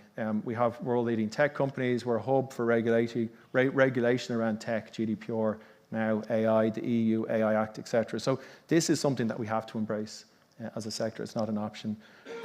We also need to be conscious that the EU AI Act sets the guide rails, the principles first, human in the loop, ethical approaches, and it's actually in law now. And there's going to be key milestones in the next couple of years around training our staff, around AI registers. So as an organization, you cannot not know what's being delivered using AI around your technology stack, around the products and services that you use. You have to know, you have to register that. There's a huge amount of work there to get ahead of. There's also we've got great tools. We're very lucky in Ireland. We've got all these great tools. Government's really supporting it. And we've got great guidelines published by Deeper as well in terms of how you apply AI. So it's good. You don't have to reinvent the wheel yourself. For us, the lab has kind of supported us around getting the foundations in place around AI. So responsible use, your guardrails, your ethics, alignment with all the different acts. The second bit is your staff are using these tools, whether you like it or not. Shadow IT, they call it, or shadow AI. You need to train them in terms of what to do, what not to do, understand the ethics. And the fact that these models are, what comes in and out, never trust it. Always have a human in the loop. The other piece as well is that we feel like there's a huge opportunity to redesign business processes, leveraging these tools, and to scale these out to create efficiencies within the services that we deliver. So it's very much, they're the three areas: foundations, staff productivity, and then organizational productivity. So the services that we deliver. Early in the journey, we went out to our staff and surveyed them. Within a week, we got 600 responses. What was really interesting, 92% of respondees want more training in this. So there's a huge demand for upskilling and training that we have to cater for. But also a lot of them believe that this could help them on their day-to-day. Now that's probably increased a lot over the last couple of years, but a lot of people were actually using these tools, which is kind of concerning in a way as well. We've, through other partnerships, through our Smart City program, we've actually built up from scratch awareness building workshops, 2-hour workshops around what you need to know about AI, deep fakes, things that can go wrong, opportunities. We've actually rolled that out to over 250 staff within Dublin City Council. And actually, you'd be amazed. It's almost like I went to do my first engagement in Gen AI when I went to the Rockefeller event in New York. They come out of these workshops with their eureka, like, wow, didn't think about these things. This is what I can do. So really, really important. We've developed that into an online module that can probably be shared across the sector, where we've had another 200 staff. So 450 staff have been trained up. We hope to get that to 3,000 staff by mid next year. There's a huge appetite. People want this. They need this. They need it yesterday almost. So the key message for us, it's absolutely about empowering staff. I think that's really important because there's this narrative about it's going to replace staff. I don't believe in where we are that's the case. It's actually improving processes so staff can prioritise other things, more higher value maybe work, etc. We found it really important to put out kind of documentation around staff use of this technology, what to do, what not to do, do's and don'ts, how to do prompts, really, really important. That was something that there was a huge desire to have that coming from the top, that we're showing people what we think they can and can't do, because there's a nervousness there as well. We also got our management team into a prompt engineering workshop. We've also got them to do a big workshop in Google as well. And I think, whether you like this or not, it's coming at you. There's going to be, we're even seeing it in terms of emails from residents, responses to community consultations. We've almost getting, bombarded with AI in terms of people coming to us, and even just, procurement, recruitment, it's everywhere. So I think it's really important to get your management team into this. We've also worked really closely with our staff around not chasing the technology, but understand what are the pain points that they would like to fix or address through these tools. So we've got 40, we did like loads of workshops with our lab, 40 plus use cases. I mean, everyone has so many ideas for things they'd like to transform. In fact, here's some of the ideas. So this is our focus on internal use of these tools, safe. We won't have all that social media negativity out there. But it's funny, I was presenting this at an event in US with 20 cities, and these are all the same issues that they're trying to address using. So it's kind of, it's those internal administrative, bureaucratic processes that we can transform. And we are really excited about where we're going on that. So just in terms of next steps and learnings, training is absolutely critical. You absolutely got to get ahead of that. Bringing your management team and making sure they have their eureka moment and they're kind of, understanding what the potential is. In fact, actually, they call generative AI a kind of a CEO technology. Normally, you're going to your management team and trying to pitch to them what the technology is that they should be embracing.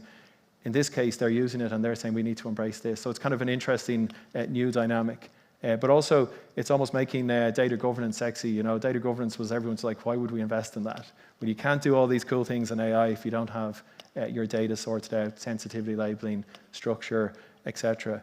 I think bottom up is really important as well. So we're working closely with staff across the organization to upskill them, but also to work with them on the pain points, the use cases that they can address, and starting to apply the technology.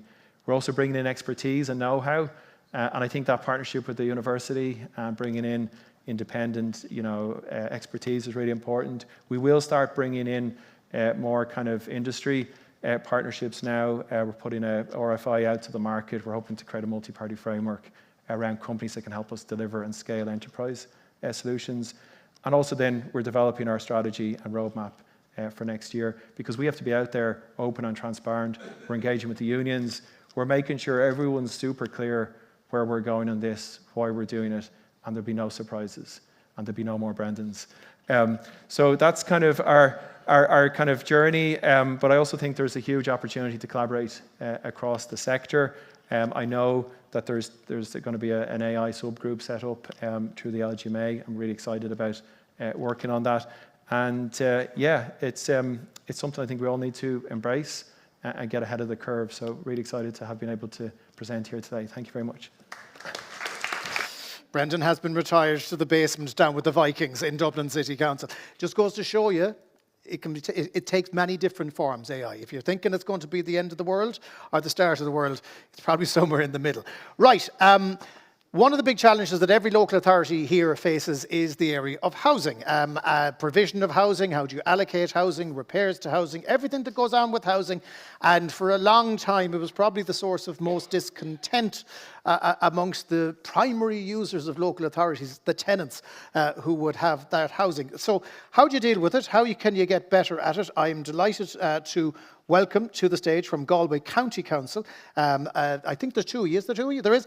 Ger Scully and Morgan Matthews, ladies and gentlemen. Up you come.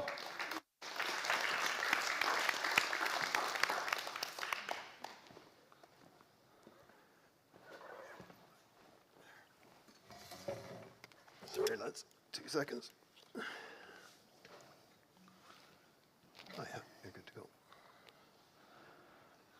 to go. Afternoon. Good afternoon, folks. I was checking to see whether it was morning or afternoon. So our presentation today is about the interactive social housing supply and demand dashboards.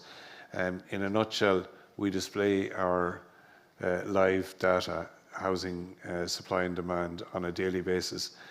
Historically, that same information was produced on a yearly basis or quarterly or on demand in the case of press, media queries or FOIs. So why was there a need to look at this whole area of interactive dashboards? The data on housing demand and supply was fragmented across paper files, spreadsheets and iHouse systems. Reporting was reactive, time-consuming and prone to errors. Councillors, AHBs and other stakeholders lacked timely access to reliable data. There was no centralised real-time view of housing applicant numbers or available stock. So the goal was to create a single source of truth with live interactive dashboards to support decision-making, transparency and strategic planning. How do we do it? So data analysis, and our previous speaker mentioned data cleansing and data analysis. It was absolutely vital from our point of view. So we spent 2 years cleaning our data on applicants and property. We created properties and tenancies for all non-local authority properties. I was very conscious when I was embarking on this process that if we were going to provide live data to the general public, I didn't just want it to be local authority housing. I wanted to include AHBs, RAS, leasing, MTR, and hopefully HAP will be our next step. So to do this, we cleansed, we produced 2 data Power BI dashboards, internally first for testing, and we tested it over a 3-month period. Firstly, it was our demand dashboard, and we filtered by area of choice, bedroom need, time on the list, basis of need, age and HAP status. And the second dashboard was our supply dashboard, filtered by municipal district, property status, letting status and bedroom count. It was absolutely vital that we concentrated on governance audit trails to ensure that we had data integrity and security. What were the benefits? So real-time insights, it's always current data for internal teams and external stakeholders. And from the internal teams point of view, we've a lot of Power BIs for reporting. These 2 in particular, they're not only an information tool, but they drive workflows for some of the staff. For middle management, they can monitor what work is being done. And for senior managers, they're great tools to present reports, live reports to senior management. From a transparency point of view, they're clearly visible.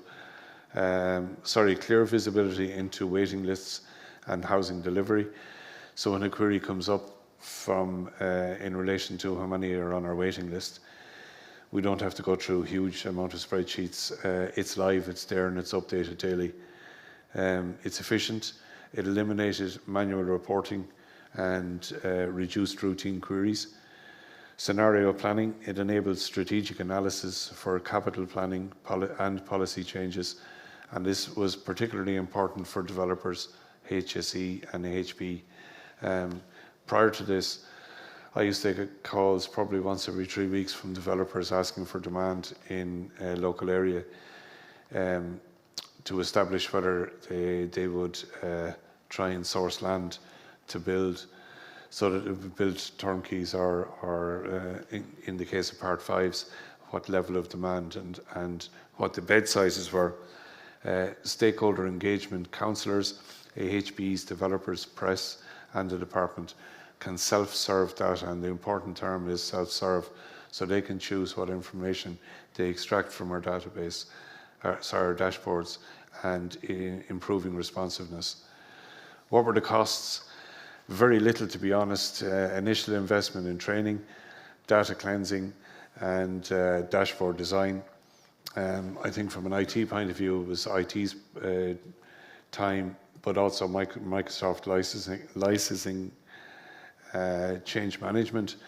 The time and effort it took for me to convince the organisation to change from legacy systems to digital workflows, and most importantly, convincing Director of Services and Chief Executive and councillors to publicly display our data. We have some of our data in about 5 years, and at a time our vacancy rate was about 5.2% when we started off. So a vacancy rate of 5.2 was bad enough. So what we were doing was airing our dirty linen in public, and we didn't mind doing it. There wasn't any backfire from it at all. Now we can comfortably say our vacancy rate is 2%, so it has improved hugely.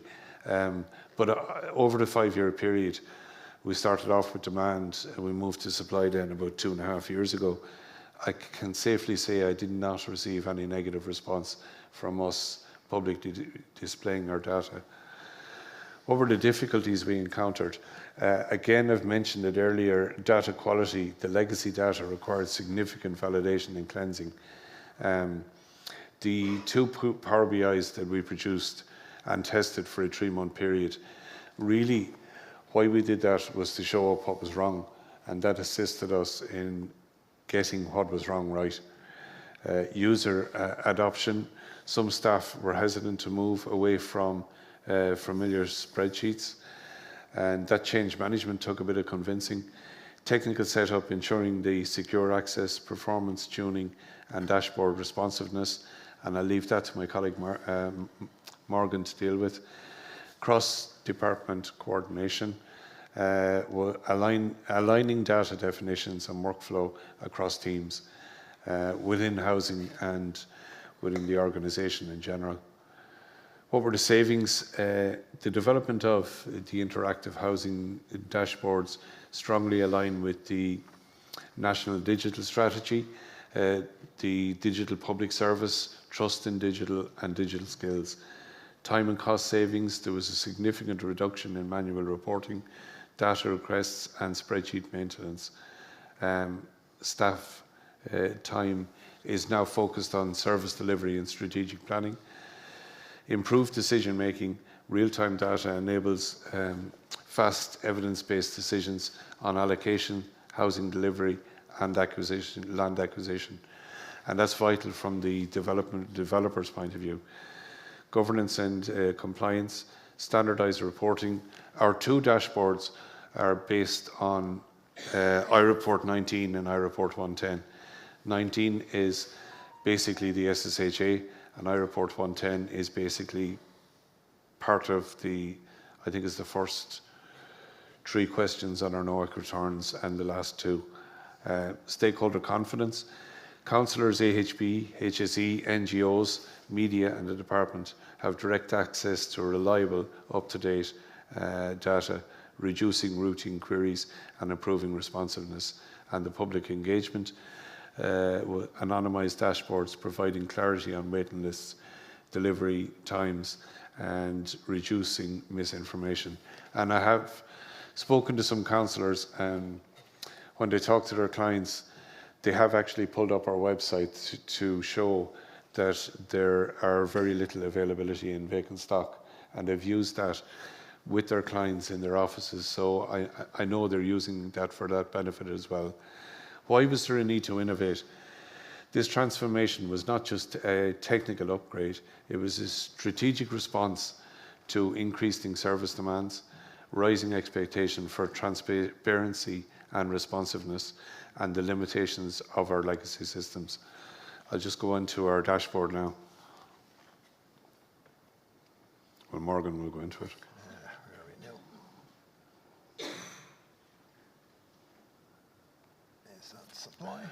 Yeah. So this is our supply dashboard. So basically it's interactive. You can't break it. Reset. reset each time will help you to go back to the start. If I look at vacant stock, sorry. So if I look at vacant stock, big shock, we've 87 units that are vacant.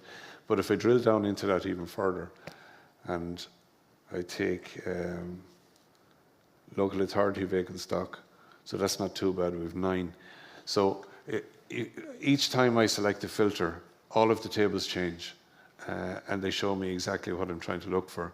So top table is vacant, new properties awaiting keys, occupied stock, under construction, under offer, vacant, and in total.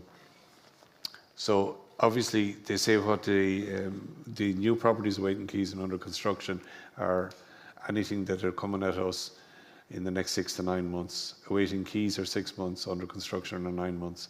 Occupied is obviously occupied. Under offer is any vacant stock that we have sent out an offer on, and vacant is stock that we are shortlisting or are vacant for a reason. The middle table is area of choice, or sorry, municipal district. So I can tell what stock are available, what stock are vacant in each area of choice, and it means I can crack the whip with my 5 HLOs to see which ones are underperforming or overperforming, and that is a conversation for another time. On the letting status, so again, we look at 64 units that are vacant, 9 of which are only available to let. So tomorrow morning, if I needed to, I have only 9 units out of 3,261 that I can possibly let. So look, you can see that's the filter. We have the exact same on our housing demand side. From a developer's point of view, they can see what our demand is. They can view it by area of choice, which is absolutely vital because they need to know where to buy the fields. We can select disability, any of those filters, and that'll tell us how many disability, mental health, more importantly on the disability physical side. So if I want to see disability and pensioner, so I have 73 units that are required for people over the age of 65, and I can see Ballinasloe South is a fairly big hit. I need 10 units in Ballinasloe South. So you can see how much level of detail we can drill into, and it's live, updated every day. And at that point, I'm going to hand over to Morgan to speak about the technical side. Sorry, just before I go, the reason for the success was the buy-in from the staff, the buy-in from the management, councillors, but also the close collaboration between ourselves and IT. I've done a good few projects now in Morgan, and I think the key to the success is the relationship between the business user and the IT developer. If you don't have that good relationship, these projects don't work. Okay, hi, I'm Morgan Matthews. I work in the IT department, project leader. I've one slide which will have a few bits popping up onto it, but this is it. That's all you're going to really see. I'm just going to use them to give you my perspective on the project, and we'll see how we go. Like, my first starting point, IT had to listen to housing carefully and question everything.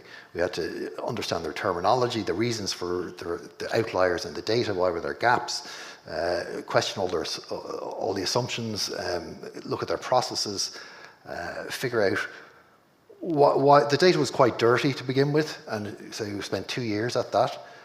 So we used Power BI to help. Just temporary reports, just give you a report for all the gaps in this column or that column or whatever, and then we go and try and fill them in. But housing had to endure, particularly had to teach me like how to understand his terminology, and I had to also kind of put some manners on him and make him aware of what was really feasible. You know, he'd ask for the kitchen sink, you know, And I just go, yeah, but like, you know, it's all possible, but like what's feasible, you know? So once we kind of got that rapport going, I think, you know, I educated Ger how to ask me for things, and he educated me about what it is we were doing, you know? So it was done with lots and lots of conversations, to just listen, right? At the end of it, like I just kind of sat back and said, well, what do we really want, you know? And the answer is we wanted simplicity. Like, that's it. Like, that's why I have one slide. It's pretty simple. We take stuff from iHouse, we pass it into Power BI, we do a little bit of data manipulation, and we spit it out in a report. Sounds pretty simple, and it is. Like, the work for me actually wasn't massive. It was in the data cleansing, helping do the data cleansing. But like it is actually complex under the hood. So that's one of the iReports that we used. But I mean, I didn't create that. I just sniffed it in a sense. I used a tool to figure out what are we getting out of iHouse already. It says, okay, we'll build on that, right? And that was my starting point. So I ended up, the one in the middle there is the previous slide. This thing is all encapsulated in that one in the middle, and we added 3 little bits to it. Right, so that's pretty easy to maintain, you know. It doesn't actually need much maintenance, but if you want to expand it, it's pretty easy to expand. There was one little bit where we had sort of a bit of a problem with our data, in the sense that we knew we had air codes and we trusted our air codes. We also had municipal districts in iHouse, but we didn't trust them. So we had a question, so geez, will we go back and correct it all in iHouse, or we just pull it in from somewhere else?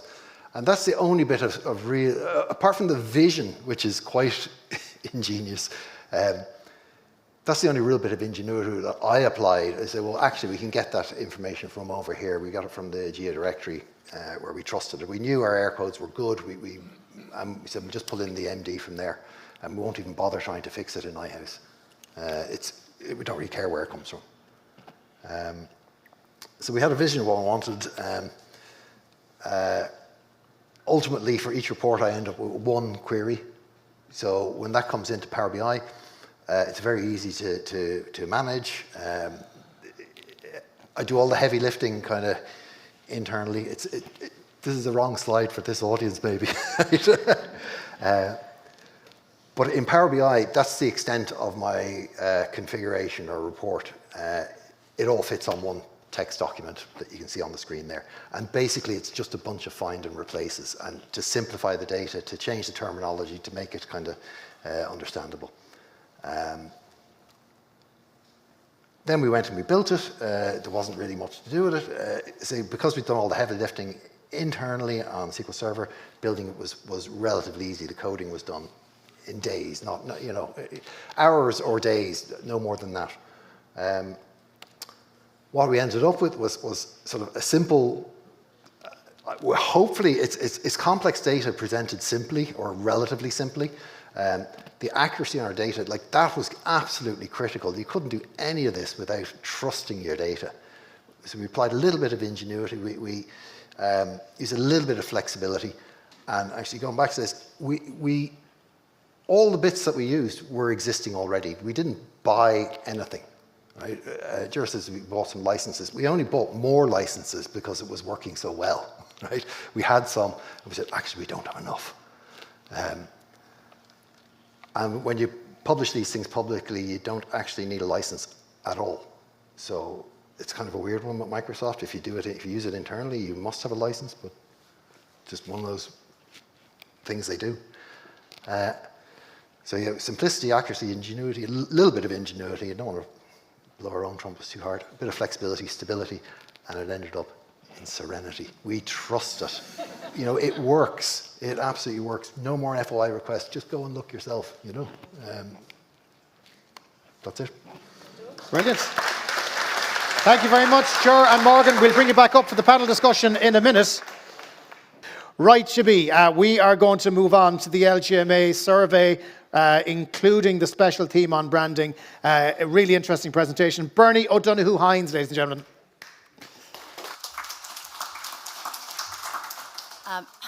Hi, I have to stay behind here because I'm not mic'd up. I prefer these. So look, I want to just bring you some information. We do the survey and the focus groups every year around customer service. And this year we specifically focused in on the impact of branding on awareness about the services being delivered by local authorities. So I'll start by looking at just top line customer service results and then move on to the branding piece. And what we did with the focus groups is we just want to confirm the issues that were brought up in the survey. We wanted to work then with staff and with elected members to find out, first of all, do they agree with that? What did they think the challenges were and what were the possible solutions? So the customer service results, now actually I really need to move out here because I have to see the big one. That's way too far away for me. Okay, so we have about 2,000 people respond to the survey every year. It happens in March and it's the Red Sea Omnibus. So it's quite an in-depth survey. And look at the gender, the age, the region and so on. They're all broken down in such a way that the results are reliable. And we have 5 years of data now. So we've good, reliable trend data there. And we're getting quite consistent results. But where we're focusing this year in particular was about awareness. Okay, now, so 5 years in a row, we're looking at 30 key services. And we're seeing the same glut of services appearing in the high awareness, the medium awareness, and the low awareness. Now, we did introduce one new service this year, and that's climate action. And we did a big launch this year on the climate action KPIs because local authorities do so much work in this area. And this year when we were going to do it, I said, okay guys, our first point to call here is only 48% of people even think we're in this area. So we have these marvellous results, but people don't even think we're in the area. So we did a big social media campaign around the climate action KPI launch this year, just to make people aware that we work in this space. Now, what we did see this year as well is some of our services moving from medium awareness down to low awareness, particularly in the kind of environmental related pieces, which align to the climate action. So we have our monitoring of waterways there and the environmental awareness and so on. But we also see then some of our high awareness services that have been there for many years moving down to medium awareness. So dog warden services and cemeteries and burials. So rather than people understanding more of what we're doing, what's happening is people are understanding less of what we're doing. Now, if we look at it over the 5 years, 2025 was an unusual year. We had almost all services, the awareness levels were the same or lower, which is very unusual. And some of the drops were quite significant, with the exception of tourism, that has slowly creeping up in terms of awareness that we're in this space. But now we used the survey then this year to dive into this problem a little bit more. So one of the first things we want to know is, okay, all these people don't know we're delivering the service, but who do they think is delivering the service? And then we also wanted to look at some of the logos that are quite well known to say, okay, well, do people recognize these logos? Yeah, great. But if you recognize it, do you actually still know it's the local authority? So interestingly, now we selected the services where at least 800 out of the 2,000 people did not know local authorities were delivering the service. And you can see here that particularly like motored acts, registered electors and so on, and like registered electors, so disappointed because we have such high satisfaction rates about it and people don't know it's us. They think it's some government department or some state agency. They just don't know it's us. But there were some areas where specific agencies were named. So here around tourism and events, county development and arts and heritage, people were saying, okay, that's fall to Ireland.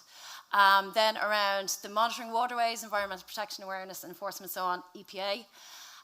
Enterprise Ireland, business supports, and the homeless services, the NGOs, because they're very active in that space.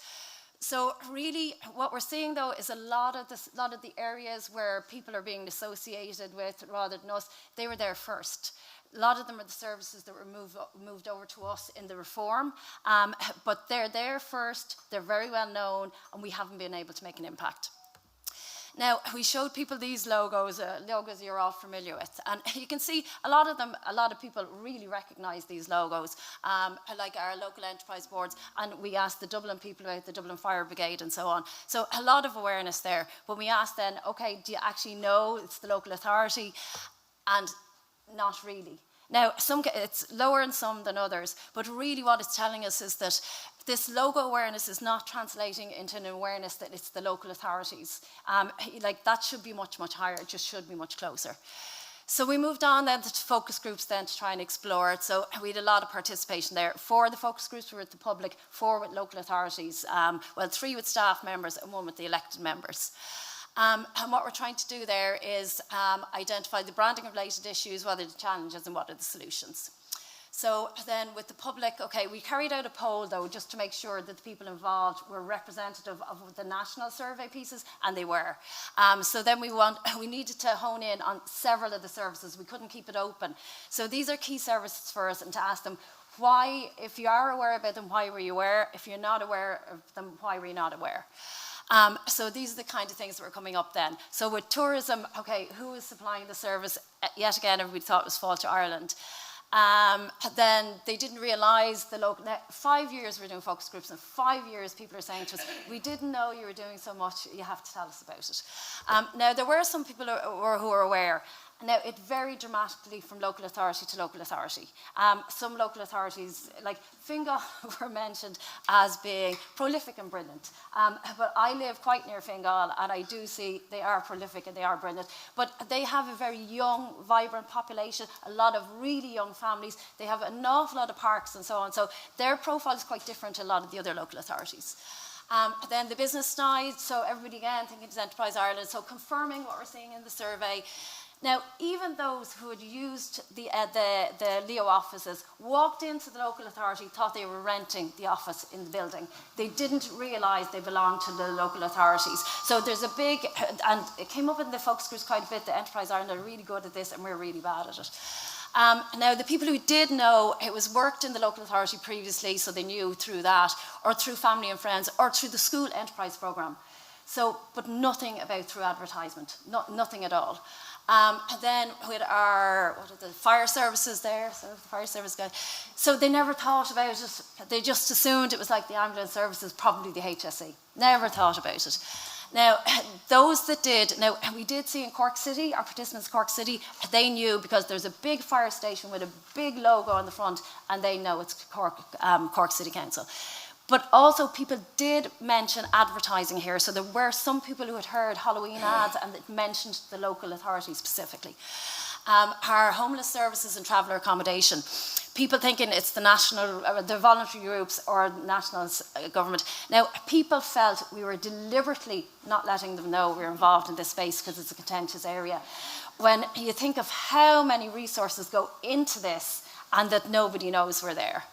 Now, the people who did, once again, nothing to do with our awareness efforts. It's either through family or friends or awareness through work. And then the motor tax. And really, it's the online piece here. So, done by the Department of Transport. Well, everybody thinks it's the Department of Transport. But on the correspondence, and when I got my last notice, I went through every single thing on all the notices. And it's buried. If you actually need to do something complicated or something, or cancel it or do arrears, go to your local authority office. That's all it said. So there's nothing there. So we're invisible. And it is because people who were aware are people who were walking into the local authority office. So awareness increases with older people who prefer to do it in person. With the exception of Blessington, our Wicklow people, there's apparently a motor tax office in the middle of Blessington. It's really obvious and it's branded with the logo of the local authority. So our Wicklow people were very aware the motor services were available. Now, the public were saying, okay, you need to increase your visibility, your branding.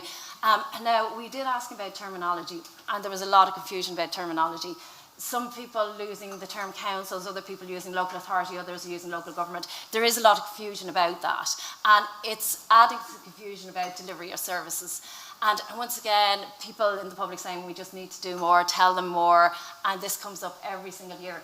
But they were specifically saying they want the good news stories. They're fed up of the criticisms and so on. And every year, the focus group people are so positive once we start telling them all we're doing. They really want to hear about it. Now, then the focus group with staff. So we had a couple of, I suppose, clarity points at that stage when we met with staff. So we knew now categorically the lack of visible branding was contributing to a lack of awareness about our services. But we also knew now the local authorities involved in new service areas that the public don't traditionally associate the local authority with. And the actors that were there first, the public really associate them with the service delivery and not ourselves. Now, there is a piece about digitisation of services now. In our sentiment piece this year and last year and the year before, sorry, I don't know where the feedback's coming from, but we score really highly amongst the public about innovation and online services. Now, they're the highest score we get every year. So we're doing well in digitisation of services, but this is the stuff we have to watch. Online motor tax, but we're invisible.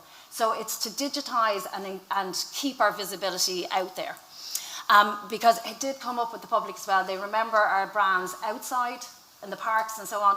Nobody's remembering the brand online. They're not recalling seeing anything. And then there's this logo confusion and terminology confusion.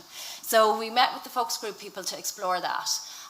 So the first thing that came up with the staff was that a focus on branding or logos was just too narrow. We needed to be talking about the communications mix. It was all located within that. Now, we did ask people, I mean, there was conversations that we need to be in the space of strategic communications. So that's being proactive rather than reactive communication. So you hear about a project and somebody comes to you, we're launching tomorrow, can you do something for us? Now, we did a poll amongst the people who were there. Now, our comms people rated ourselves as slightly more strategic than directors of service. So that could be something about even comms people not getting the message out internally about the kind of work they're doing. But there were a number of challenges to moving into this space. Now, the first thing is that really the support from senior management, and particularly from the top. So if the comms staff don't have the backing of the chief executive, the unit can be under-resourced, or staff aren't senior, and what they're having to do is try and influence people because they've no authority, which really, it's the long route around. Now, people really are working in the space in a lot of instances of being reactive rather than strategic, so it's where they want to be. Then resourcing. So a lot of people in the space came from general admin backgrounds, and there's a strong awareness that this is quite a specialist field. So there's really the need for a senior manager to understand that acknowledgement and get the skill set within the organisation. And then the role of the councillors was really interesting. When we did the focus group with them, they're highly engaged here. They feel it's an area they can really support us with. So they're not hearing about all the good work we're doing either. And that's really impacting their capacity to explain where local property taxes are going, because they do get it in the neck when the local property tax rate increases. But they're really open to supporting us with challenges about, you know, logos being on funded projects that are out there in the community and so on. And as one councillor said, I've said this in council meetings, I think local authorities are the best example of hiding your successes under a bushel. So they understand there's a lot happening and they're not involved in it.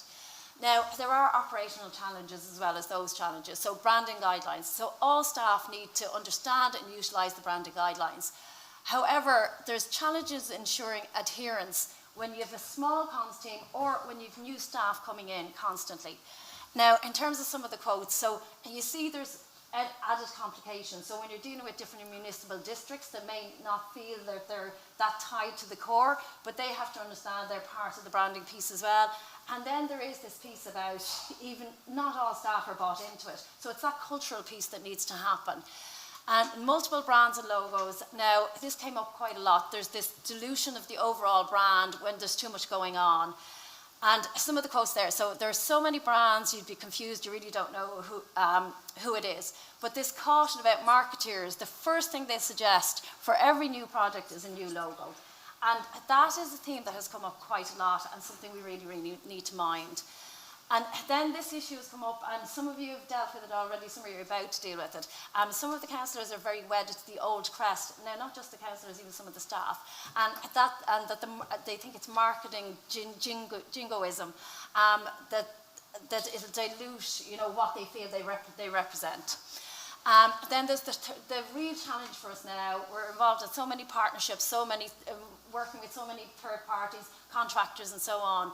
So we're not really very good in some instances at enforcing some of the agreements that are in place or even putting agreements in place. Now, you see some of the quotes there. We're sometimes forced to take second place to other funders. Or when you go around the town, all you see are the names of the contractors and no mention of the local authority. And then the social media accounts. So managing multiple social media accounts is very resource challenging. But when you have numerous accounts out there and they're not being managed, it can dilute and damage the reputation. So here you see some of the quotes. We've culled a lot of accounts. I think it completely dilutes what we're trying to achieve when we've 40 or 50 social media accounts shouting different stories. And then we're finding accounts all over the place. So staff change, the skill set's no longer available, and the account falls over. So it's just non-management of that. It's all damaging to the organisation. So really, the branding is framed within this in terms of solutions. So branding is only part of the communication mix, and it's about how you present yourself to the public. It includes the logo, the name, and how you use the name of your local authority, the colours, the fonts, the tone, and so on. So in terms of solution, the most important one then is you need a well-resourced comms team, and that they should be senior, that there should be a communication strategy in place and an implementation strategy in place. But however, ultimately it's down to resourcing, but ultimately that has to be set as a priority at the top. So it's the chief executive needs to want the branding to be a priority. That's really key. Once that happens, all the rest of the pieces fall into place. Now, communication skills. The framework outlining the core skills required is really critically important, and these are the kind of skill sets that are needed within a communications department. So it's all kinds of things, like even capacity to write engaging content and so on. And then branding guidelines. So most local authorities have some kind of branding guidelines, but it's really about ensuring that they're accessible in plain English, in a single file that can be shared easily with our partners and so on. But within the various functions across the organisation, that there's brand champions and brand guardians watching what's going on in the sections, because comms can't do all of that, and that perhaps it's even part of staff induction. And then there's this piece about managing the multiple brands and multiple logos. So review your logos, to look at all the branding messages that may be there, whether they're contradicting each other. And there is a push around increased governance around this. Now, and all of this, of course, then has to feed into your comm strategy. Now, there are examples of governance there. So Dublin City is the top one there, where they've linked the creation of new social media channels or websites to, it's an assistant chief executive. You have to make a business case and present it to the assistant chief executive. And then South Dublin, they're looking at brand architecture, and they've taken that on as a thing, and it brings in all the projects and logos, and you can still have them, but they have to merge into the logo of the local authority. So then in terms of the solutions, so standardised resources. So this is, I suppose, a lot of the work the LGMA is doing already. So to continue to be there, centrally coordinating activities. Now, there is a working group under the LGMA board, the Communications Working Group, that's chaired by Chief Exec. So a lot of this information is going back into that group, and there's a comms network. So the information is filtering down, and there are centralised resources being developed. Then there's the engagement with third parties. So we need to be actively using SLAs to ensure that there's an obligation to display the local authorities. We know Fáilte Ireland are brilliant at it. We know Enterprise Ireland are brilliant at it.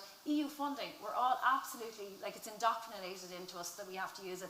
But people have to start thinking about us in that frame, in that kind of mindset. And we need to be engaging with the councillors more. They are our eyes and ears on the ground, and they are more than willing to monitor what's going on out there because it's important to them. And so some examples here. So there are local authorities, they send their branding guidelines to the groups that receive funding. It outlines what's required of them, and we send them on the logos. And then the other side of it is then we're sometimes forced to take second place. But promotion of the local authority work, and this comes up every single year, you just can't get enough of it. Now, we do have your council day, but we do need to encourage people that the projects that are going on locally, the comms are involved at an earlier point. And it's back to this, people wanting the good news stories. And also in the era of misinformation, disinformation, you need to flood the space with the positive stories so that when that stuff happens, it's diluted down. And I spoke with Anne from Limerick earlier on personally, and their social media campaign, like all their partners, if one of them puts out a social media a positive story, they contact all their partners, and all the partners are on top of it. It's an act of it's part of their DNA. They just do that as part of a group. So engagement with councillors to let them know what's going on. And this is the councillors again. So their biggest bugbear is that the LPT allocations. We're giving out all this money and there's no recognition. So when they go to the door, they are getting it in the neck, and they're the ones saying, oh, can you not see all these services around, and so on. And then finally is the consistent terminology. So, like, what we're seeing is they might use local authority when they're writing a press release. For us, it's interchangeable. The council is what the public says, so that's what we call ourselves. I'd rarely say local government. And look, there's a time and a place for all of those terms. You just need to figure out what it is and stick to it and let people across the organisation know so that there is consistency. So what's happening now? Okay, so all the data that came back, all the findings were compiled into a report, and there were key recommendations that were made and presented to NOAC and then brought back to the CCMA Corporate and Emergency Planning Committee. And they have now passed that on to the LGMA Comms Working Group. And they're developing a guidance plan for the sector, and that will be going out via that group. Then in terms of dissemination of this information across the sector, so there's publications, we do 2 publications, they'll be released in November. So one is the general customer service findings, the second is this report about branding. And then there'll be a social media campaign as well, because we need to let the public know we're listening to them. We need to let the councillors know we're listening to them, and the staff that are involved in this. We present all of the 8 CCMA committees, so that most of the chief executives, well, all the chief executives spread across those committees, so the chief executives will hear this message. And then we've been involved in the LGMA conference, the NOAC conference here today. But we have a webinar for all the directors of service on the 4th of November. Now, NOAC are actually monitoring attendance at that, because they want to be sure that every single local authority is attending it. And then we will be doing a webinar for the elected members as well then in December. And then there is a dashboard with the 5-year results on it. We'll be presenting that at the webinar, so each local authority has a representative that has access to that. Thank you, Bernie. We'll get you to take a seat just up here, if we may. I'm going to move this over here ever so slightly. Nearly got the Bishop's Crozier there now, but you're all right. You finished on time. And I would like to invite Jamie, who's joined us, and George to join us as well, and Margaret Lane from the board of NOAC to join us up here as well. So it's lovely to see you all. Thanks very much for joining us. Very interesting presentations. I'm going to begin with you, Margaret, first of all. All of these things that are happening, all of these things that are going on are no good unless you tell people about them. And that's the one thing, and we were just saying it earlier on during the break, that you just, in local authorities, you put your head down, you get on with their job, you try not to get the head taken off you, and you try to avoid a row. We need to get better at telling the story. You need a microphone, that would help there. I'll give you that. Sorry, I beg your pardon. There you go. Okay, thanks very much.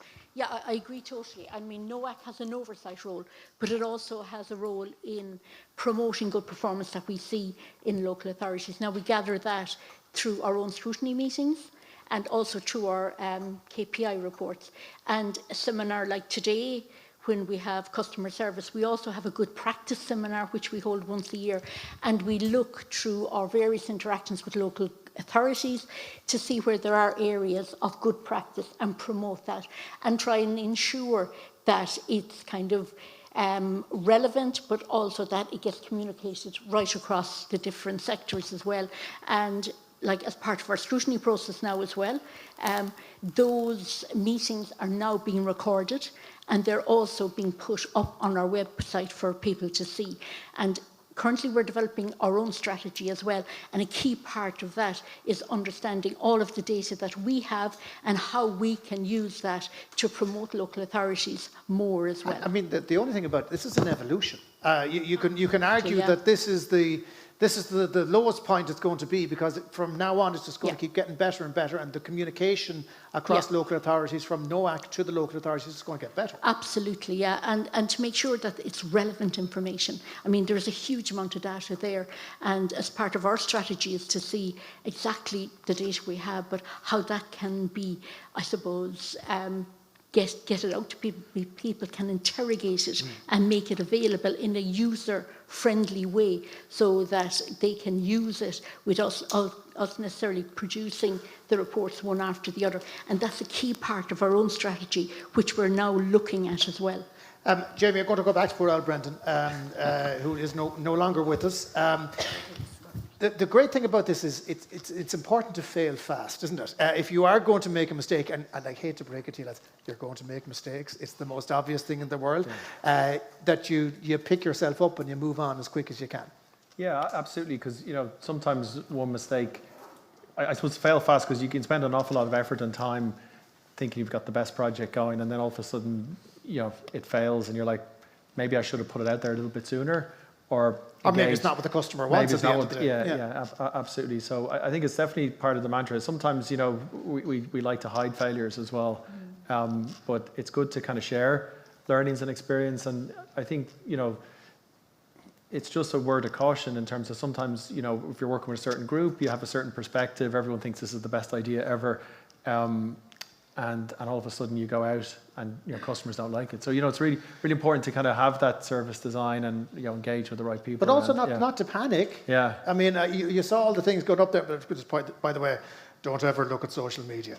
It's just a cesspool of hell. I said something on the Today Show with Dahi and Maura, and they came after me. I'm going, what are you coming after me for? Go after Dahi. He's from Kerry. But if you let that in, you're going to fail. The social media is a disaster for creativity. It's terrible. Another project that I led on in Dublin was the portal, so I have a good experience of it. Yeah, there's a lot of that out there. What I loved about what you did was you took this sea of data that was there, relatively uncoordinated, that you were getting bombarded with questions about this, that, and the other, and you made it as transparent as physically possible, which was the ultimate, would you go away and leave me alone, it's all up there, go find it yourselves. Absolutely. And that, to me, is the best of public service, because it's promoting transparency. It is making sure all the information is publicly available. It's making sure that everyone who's looking for it knows where to go. Ticked all the boxes. I mean, it sounded like the kind of thing where you're looking at it going, Jesus, can we actually do this? Yeah, and what we wanted to do was empower the stakeholders to seek that data themselves. It's already there. We've produced it to NOAC and DOE returns once a year. Our key message was, why produce it once a year? Why not have it live?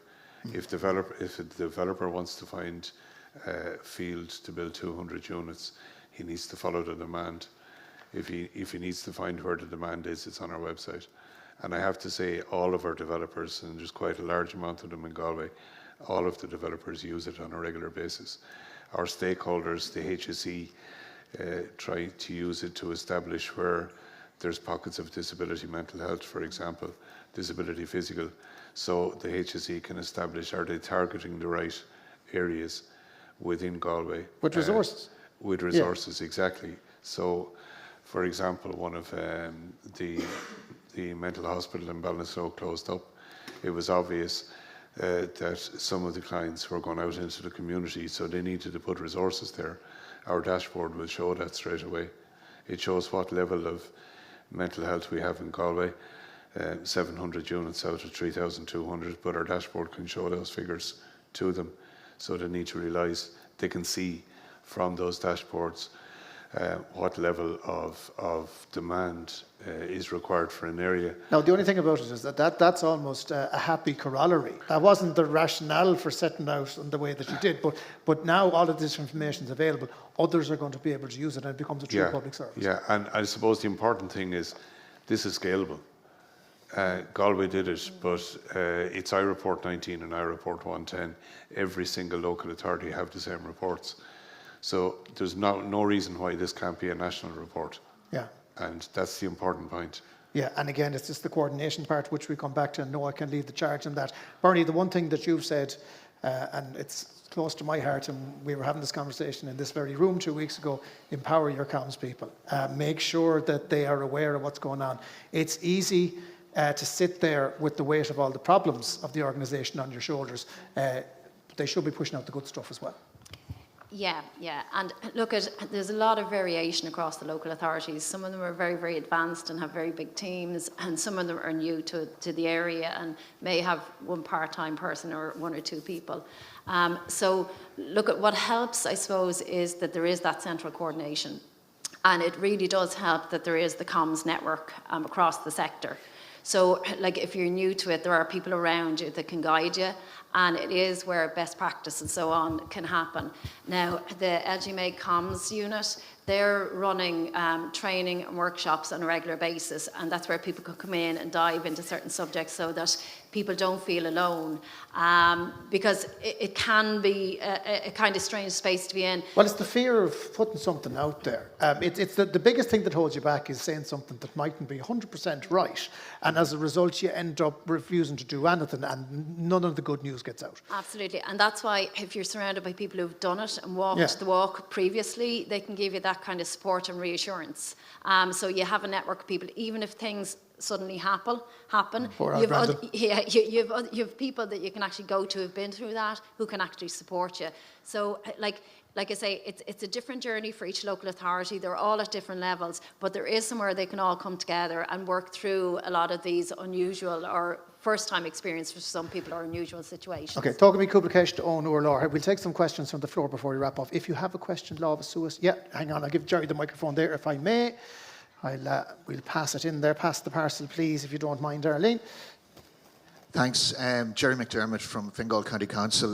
This is for Bernie. I enjoyed your presentation, but there was one thing that struck me was when you talked about tourism and the fact that most people seem to think that Fáilte Ireland are responsible for the tourism when in fact it's the local authority. And we have a situation, I think one or two other local authorities have the same situation, where at the moment the tourism website, the tourism offering is on our own website, fingal.ie, and we have 4 sections: visitor, resident, business and council. So when we're promoting our tourism, we're directing them back to the local authority website, and they come in and they can see that it's Fingal County Council that's promoting it and that. Our tourism section have a marketing consultant, and the marketing consultant is suggesting now that they have their own standalone website, because the new buzzword in tourism marketing is destination branding, and that it needs to be distinct from the local authority. So I'd just be interested to get your thoughts on that, as to whether that's the right way to go or the wrong way. Sure, 90% of the tourists come into Fingal anyway. I mean, you're not holding on to us. There's something going wrong there. Don't mind Dublin City Council. Don't mind you. Say nothing. Bernie. Okay, Jerry. Well, I think the evidence would suggest it's probably not the right thing to do, because ultimately, like, Fáilte Ireland are really good because they have their logo all over everything. Like, that's just an agency. So, like, if you've tourists coming in via your work, you want them to know it's your work that has them there. So, particularly for the businesses that are in Fingal, they're not going to know it was Fingal who got them in. They're going to assume, like, if the tourist is going, oh, Fáilte Ireland or something. So it's really, really important that you're not invisible. The marketeer is trying to make you invisible in that instance. So it's really important that you need to be as assertive as Fáilte Ireland are, as Enterprise Ireland are, that you're the ones to be. They need to know it's you brought that tourist in. Ultimately, that's what it boils down to, and that's the brief that the marketeers need to get, that's what needs to happen. Okay, lovely stuff. Thank you, Bernie. Another question from the floor. Have we Ian Castella? Anyone? Yeah, you can. Hang on, we'll get the microphone over to you. Thank you so much. Just add to what Bernie said, and I do agree completely. And the problem, as a marketing professional or brand person, you're continually in fights. Protecting the brand ends up in a fight. And even your comment about, when you go in third-party SLAs, the fight has to be not that they portray your logo, but that your logo is the first place. And I've had these fights. I've had people effing and blind to get me because I've insisted my logo's on the top. So, I would agree with her. I mean, and even from you're probably more IT, but the more you direct searches to your website, the more your website, the local authority website, will appear. So by them suggesting a different website, it's going to dilute that as well. So you have a combination of website loss and branding. Yeah. Okay, brilliant. Thank you, Miriam. Final word to you, if I can, Margaret. One of the things that I find fascinating, NOAC, because it's just by its name, National Oversight and Audit Commission, here to scare you, shake you down. It's an incredible resource for local authorities, and they should be using it.